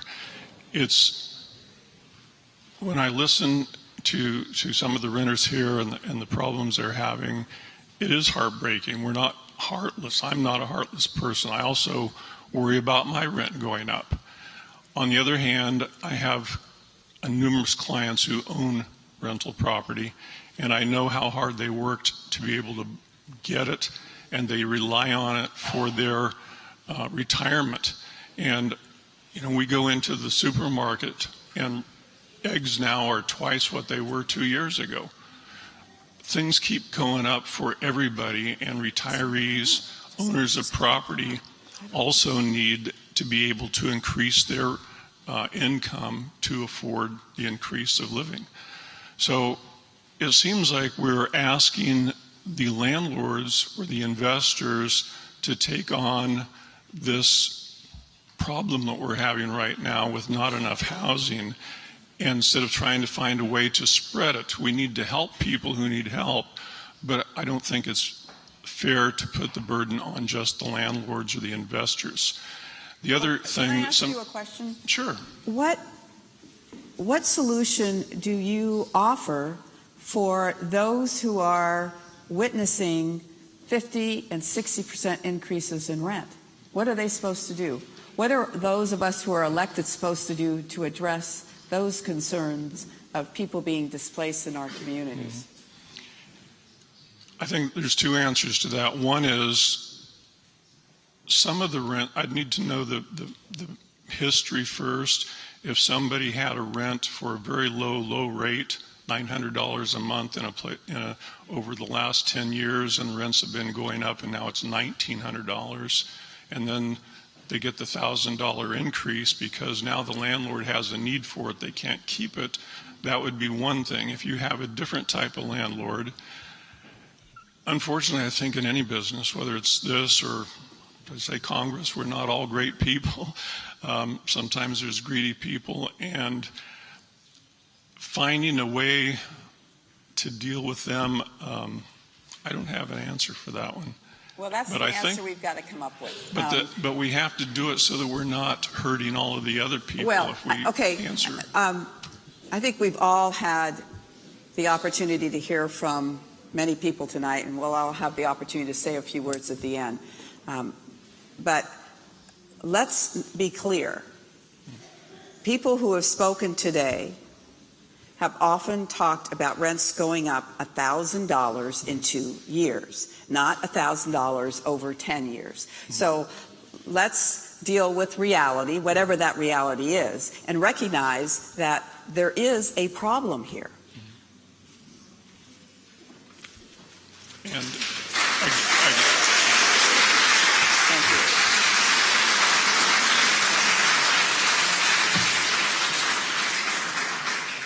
And I may not have been clear what I was meaning by over 10 years that it hadn't been raised. No, I understand what you were saying. And then all of a sudden it happened. But I was just pointing out that and something like that I think is reasonable. Right. But the other kind, maybe not. If they're just trying to get them out to do, and I don't even know what the reasons. Most investors, you can't charge more than the market. Well, otherwise you sit there empty. Okay. But there are some bad ones out there, and you can't make one rule for it. Thank you. If our last speakers could all come forward so they... Hi, I think I'm the last sob story of the day. My name's Linda. I'm 70 years old. I'm a retired public guardian from this county.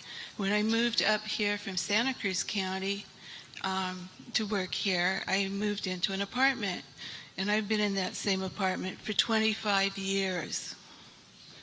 Now, I don't think I'm going to be there much longer. To make this most recent increase, I've dropped health insurance, cut other insurance to the bone, modified a lot of other things, never go to a movie anymore. Reasonable. And I used to have a pretty good landlord. I mean, the rent went up every year. I mean, it was like $25 to $50. So, okay, that's fine. Recently, someone apparently told him about this holy grail of market rate. Well, he's implementing it now. So a lot of people where I live will be moving, including a friend of mine who is 80 years old and has been in the same place for over 20 years. So your rent's going on up how much? Only $300. But that's a really big. And how much do you pay? It's gone up from what to what? It went from like 15 to 1850.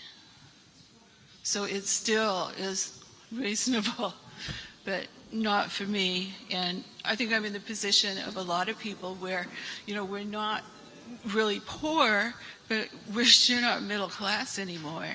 So every day I spend hours on the internet looking for other cities to move to. I'm even thinking of becoming a Portlandian. That would be interesting. But it feels like every meeting that I go to, the landlords are always there saying, rent control, it doesn't work, it doesn't work, it doesn't work. We have the opportunity to design something that will work, something that will be fair to everyone. And there is a way to be fair to everyone. Of course it's not fair for someone who makes $250,000 to live in a rent-controlled apartment. It really annoys me. But why do we have this now? It's like Gordon Gekko won. Greed is good. Well, it's not good. It's ruining a lot of things. It's ruining a lot of lives. It's ruining communities. It's ruining small businesses. My money goes to the landlord. I don't have money to go to dinner down the hill anymore. I mean, it's just the money's not there for other things.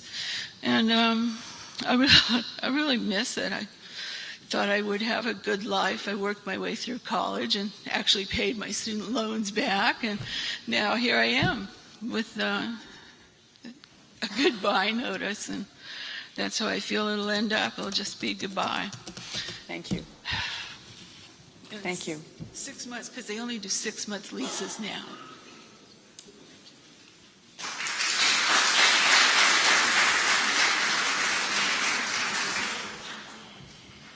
My name is Tom Linebarger. I've been a renter, I've been a tenant, and I want to speak on why I think we have to have rent stabilization and just cause eviction. Redwood City, where I live, built 2,000 new units in the last year and a half. I'm in a union. Not a single union worker worked on them. We got no money. It all went to out. Sometimes people from Alabama built these places. But the rent on these now for a one-bedroom is $3,000 a month. No one can afford that. And what happened at the same time in Redwood City is 144 buildings were purchased. These were all relatively low rent. They were older buildings. All of them are going to double or triple their rent. All of those people have gotten eviction notices or prices that go up so high it's essentially an eviction notice.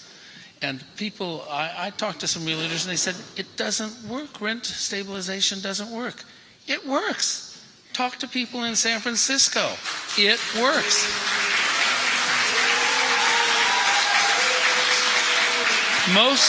Most renters in San Francisco fall under rent control. This year, 1.3% is all it can go up. If you move into a place now and you can afford that, when you move out, they can raise it to anything they want. If you move in, it does not go up higher than the CPI.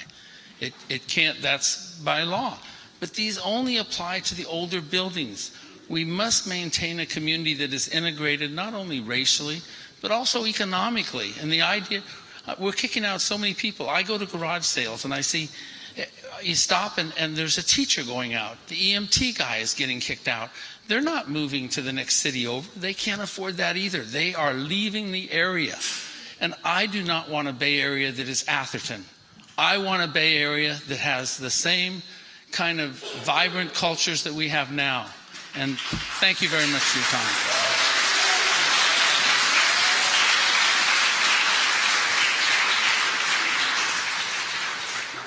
All right, I think we have exceeded our time. I want to thank everyone for being here.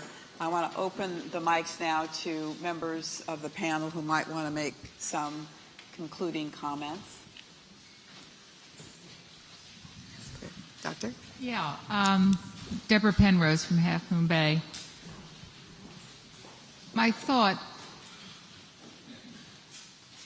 the thing that's come to my mind from everything that the public has said is that we have a crisis, but only one person spoke to the reason for the crisis. The true reason for the crisis is Silicon Valley. It's Google, it's all of the big corporations which are bringing in young people, giving them huge amounts of money. And those people are coming and taking the apartments away from the people that have been living here all of their lives. How can we get Silicon Valley entrepreneurs, businesses, to take responsibility for that? What method do you use? I don't know. But I think it's a fair question. Other comments? Ann? I would have to agree with that. It's multifaceted, so one solution doesn't fit all. And the numbers are quite interesting on the board. So if you have 55,000 jobs that have come in and we only are supplying 2,100, there's a big gap. And this gap has been there for quite some time, and we haven't addressed it for many, many years. And like I said, it's multifaceted. There's a tendency, and I saw a little bit of it tonight, that it should be the developer doing the subsidizing. Well, if we're going to look at this holistically, everyone has to take a piece. So we have to look at the federal government, we have to look at the state government. Housing affordability should be a priority. And the funding isn't there for, let's say, nonprofits to be able to build housing in the various communities. That's part of the problem. The other problem is developers who are trying to get their projects through. San Francisco, it's not unusual for 4, 5, 6, 7 years to get a development through. So you look at all the money that developer is paying during that 10-year period, or mortgages and so forth, to try to do some good, but then it doesn't pan out 4 or 5 years later because they spent so much money up front. So there needs to be the developers, and I will say there are good developers and there are bad developers. And, you know, many of these stories, they are heartbreaking. But there are also a lot of good developers and a lot of good landlords too. So we have to keep that in mind. So the question is, you know, how do we supply the housing? A lot of it is funding. And for immediate reaction, how do we get that funding available so we can help subsidize people that are getting displaced? And where are we going to place them? That's the other issue. We have a supply issue here. I know rent control was brought up. I don't want to elaborate on that. But sometimes that rent control takes that supply because there's not a turnover for people. And so then those places aren't meant for the people who really need it.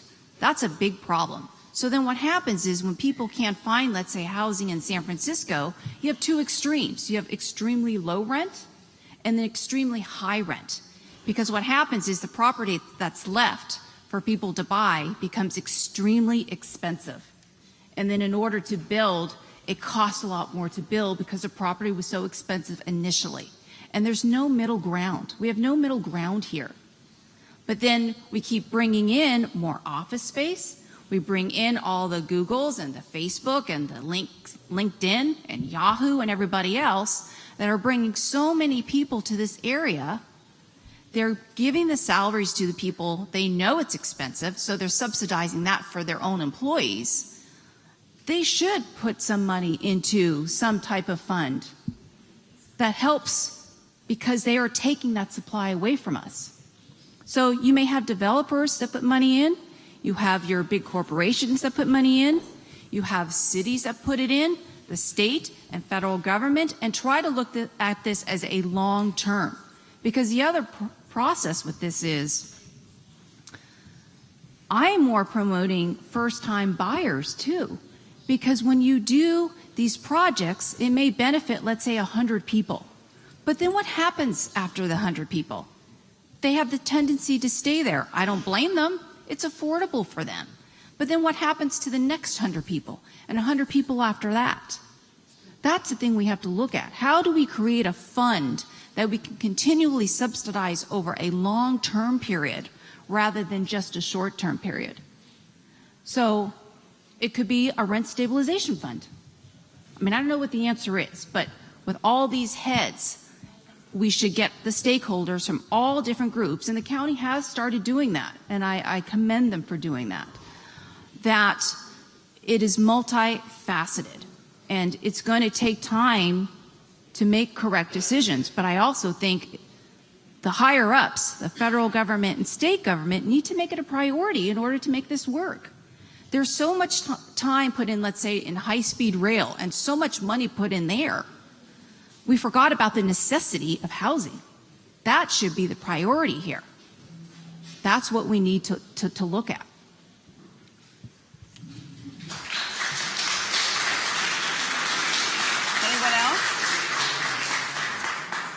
Anyone else like to make closing? Yes, David? I want to just thank Congresswoman Speier for her leadership, her compassion, and her courage in bringing this issue to the fore.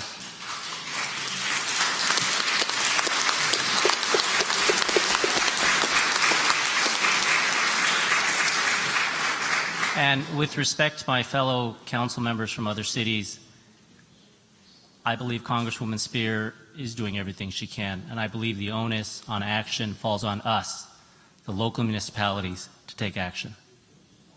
We can't wait for the state or the federal government. We can't blame a divided Congress and White House. We were elected to serve our cities, and we need to step up and do it. I'm ashamed to admit that Ms. Joyner was absolutely right, Congresswoman Speier, when she said that I didn't do anything until it started to affect the middle class, the teachers, the police officers. She was absolutely right. And I was absolutely ashamed when I came to the realization that I had been letting our city slowly bleed its lower class and middle class.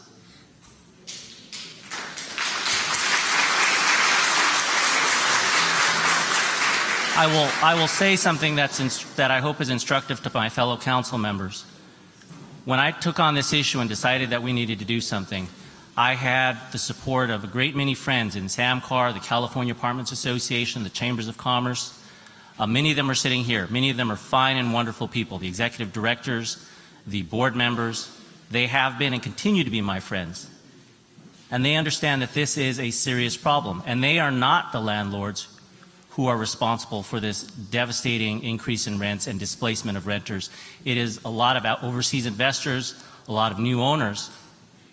But what I was very disappointed in is when I finally made the decision that we needed to take short-term action, as the Congresswoman has urged us to do, I was shut out. And instead of the communications continuing, instead of meeting people for lunch, I was attacked. I was basically threatened that, gee, you must not want to be a council member anymore because we're going to take care of you. Flyers were circulated, orange flyers saying, call for action, rent control. I'm sure the Congresswoman knows that these very flyers were issued today for your hearing, raising the specter of rent control when I never used the word rent stabilization, rent control in my just cause of eviction ordinance. But we cannot, in good conscience, stand by and do nothing in the short term. We can't wring our hands and say, well, what's the root cause of the problem? How are we going to address it? State and federal governments need to do something. When our neighbors, our friends are being evicted, are living in their cars, are living in auto mechanic shops, we must take action. And so what I urge my fellow council members to do is take a long, hard look at your conscience and decide what is the best solution. And it may be different for different people, it may be different for different cities. But we can't do nothing. And Congresswoman Speier, thank you again, because I think through your leadership, you've raised the level of discourse on this conversation and maybe given us all the courage to take some action. So thank you.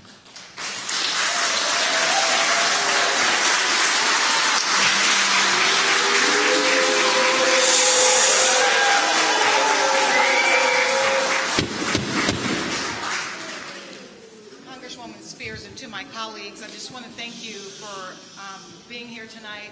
My name is Lisa Gaucher from the city of East Palo Alto. We do have rent stabilization and the just cause rent eviction. The problem that we're having even with that is the single family homes. Just yesterday I had a conversation with an 80-year-old disabled lady who's being evicted from her house from being there after being there for 46 years, and I don't have an answer. So the thing that keeps me up at night on most nights is when I see the residents have been there for so long who are being displaced. And there's really nothing I can do to stop it. I thank you for having this conversation. I think we need to continue to sit at the table. We've said a lot of the right things. There are a lot of these organizations that are coming into our area that need to be at the table to solve the housing crisis. So let's continue the conversation. I appreciate all of you. Thank you, Lisa. Anyone else? Rick? Thank you, Congresswoman Speier, and all of my colleagues for being here tonight. And thank all of you, the members of the public, both the property owners and the renters, for being here tonight. This is a long-standing issue. We have failed to build enough housing in our community for many years. But that doesn't mean we don't have a crisis right now that we have to deal with.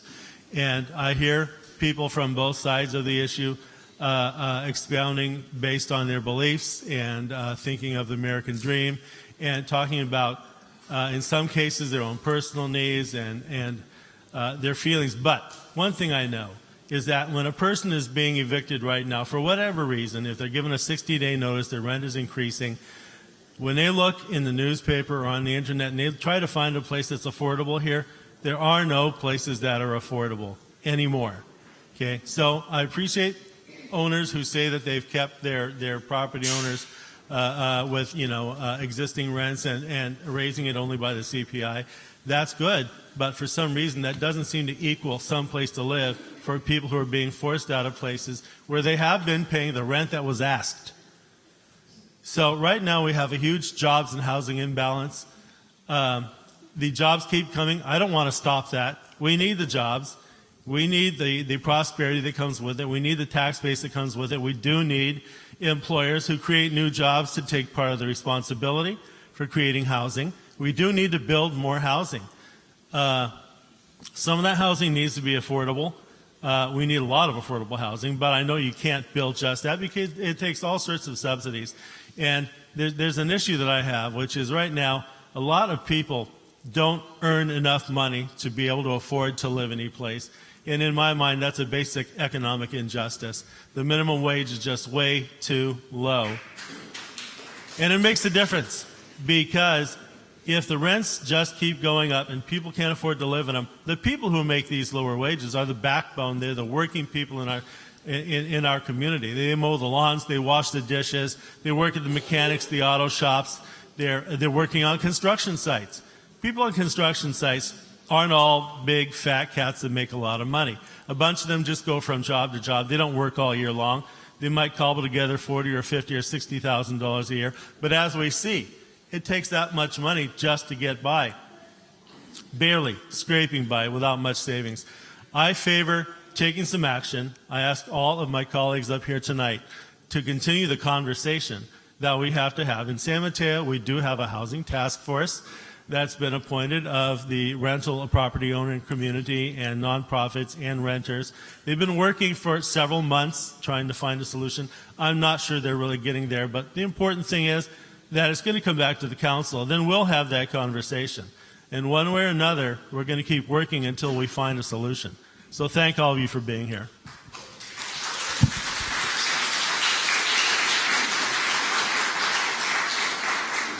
Lori?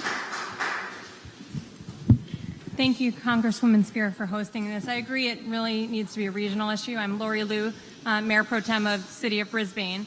And what I hear tonight is that, this is a moral issue. It's really threatening the fabric of our community, that we're at risk of losing the families, the teachers, the government workers, the seniors who have invested in our communities and upon whom we rely for providing those services and for educating our children and protecting our safety. So what I'm hearing is that we need definitely the short-term solution, and we also need the long-term strategy of creating more affordable housing. In Brisbane, one of the things we've been looking at is taking our city-owned property and looking at models of creating workforce housing. We've looked at what they've done in College of San Mateo and Kenyatta College, where they've created housing for their professors to be able to stay for a short-term period of several years to build up some funds so that eventually they can go out and buy a home of their own. So I think the solution really is not to perpetuate the rental cycle, but to allow people to save up money so that they can one day become a homeowner. So thank you for allowing us to engage in this dialogue. Anyone else? Irene? Jackie? Thank you all for coming. Thank you, Jackie, for having us here. I just want to say, and I see some state representative aides in the back, and I just want to say in the city of San Bruno, when we had redevelopment, we used it very well. We had over 300 units that are rent controlled. Well, they're not rent controlled. I take it back. They're affordable housing. They're senior. They're everything you would want housing to be. But once rent control, once redevelopment went away, the city that tool went away. And that's one of the things that all of you in the county know. We don't have that ability to put that kind of money aside anymore. So the state people back there, maybe you could take that message back to the electeds in the state that they should look at reinstating redevelopment. Thank you. Donna Colson, Burlingame City Council. And I did start my career working in the redevelopment agency world, helping first-time homebuyers and affordable housing type advocates. And I would really agree with you that bringing back the redevelopment agency or that type of programming would be very, very helpful to both create affordable multifamily residential apartments as well as first-time homebuyer options. I also just want to mention briefly what we're doing in Burlingame to try to crack this affordable housing lack of it that we have in our city. We are the fourth densest city in the peninsula, and we are 52% renters. They make up a very important and integral part of our community, and one that I actually care deeply about. We have, first of all, put together 2 city parcels to develop 144 units of affordable and senior housing. I'm very proud of the council. I wasn't on there at the time, but they did a really good job on this. We're working with some local nonprofit agencies to get that going. In addition, we are working with our local for-profit developers and encouraging them to put in more affordable housing in their projects. And one of our recent 268 unit developments did put in some affordable housing at their own volition, which I really appreciated. And in addition, we're working on our Burlingame general plan right now, which includes a very large component about housing. I'm a small business owner in town. I really get the rent situation, not just from multifamily residential, but from businesses. My business rent has doubled in 4 years. My rent has gone from $9,000 to $16,000 on my business. It's very hard. I can't hardly afford to pay my employees, and we actually operate at a deficit. And I have a small office, and my rent has increased there too. So I really do understand. And if we can take a look, for example, in our Envision Burlingame, which is our new general plan look, Rollins Road is where my business is, and we are really encouraging people and hope you will go on Wednesday night at 7 o'clock to our Park and Rec Center to talk about this and let people know that, for example, Rollins Road is a place we could build affordable housing. We could build artist live workspace. We are losing our artists in this community to LA every day. There's nowhere for writers, poets, artists, visual artists, performing artists to live.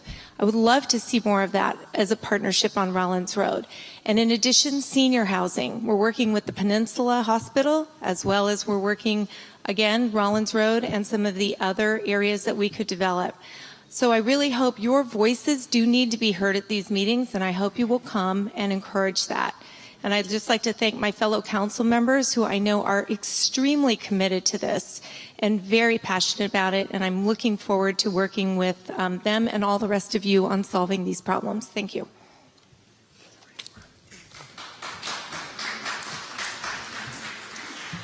Supervisor Pine. Yeah, just a couple of brief remarks. I've been in the Valley, or been in San Mateo County now for 30 years and seen ups and downs, but I've never seen anything like this, where such a booming economy has had this dark underside and has caused this unbelievable distress and disruption in our communities. And I think everyone here agrees that, it is a crisis of a magnitude we've never seen. And we have to use every tool that's available to us. A couple that I think are most promising are commercial impact fees. As these 20 million new square feet of office moves in, and this is the time to have a commercial impact fee. On the production side, I know it's not a lot, but in some ways it is a lot. The county's invested $30 million and created upwards of 800 units in just 3 years. We'll continue to do all we can. We need the help from the cities to also make these investments. And the last one too, that's often overlooked are these second units, where you put another unit in the back. Now, one common denominator on many of these things is many of these solutions cause other hardships. If you have second units, you have more cars parking on the street. So are we ready to accept that? So all the solutions also come with some other cost. But everyone in this room understands that we have to join together and make progress. Anyone else? Well, this has been a remarkable evening, both in terms of having the benefit of all of my colleagues from the county and from the city councils come together. This is unusual for us to have a town hall where we all sit together and hear from the community. So I really appreciate you all being here. I've lived in San Mateo County for over 2 generations. I was raised here. I love this county. And I know that we have what it takes to fix this. It really does require us, though, to have the courage to do things differently than we've done them before.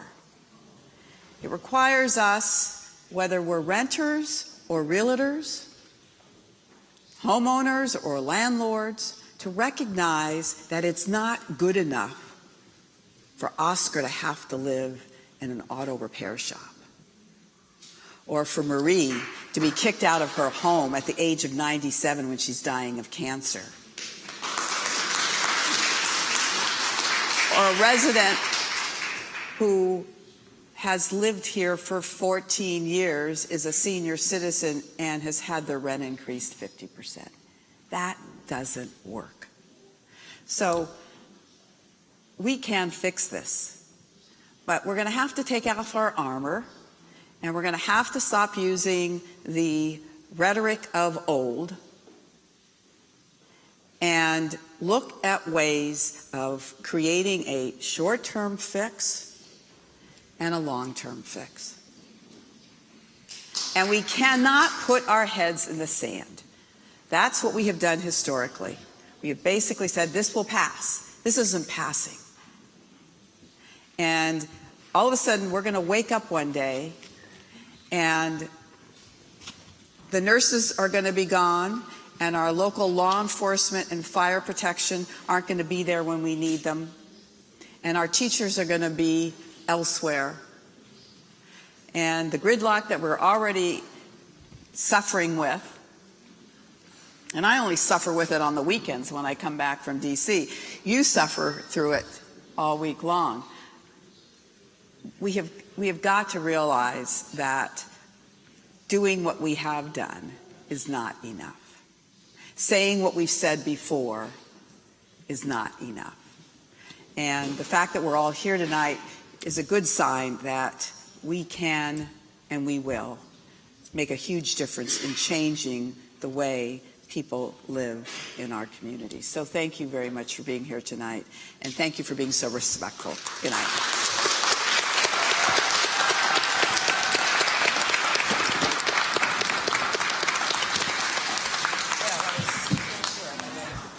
Yes, it's really hard.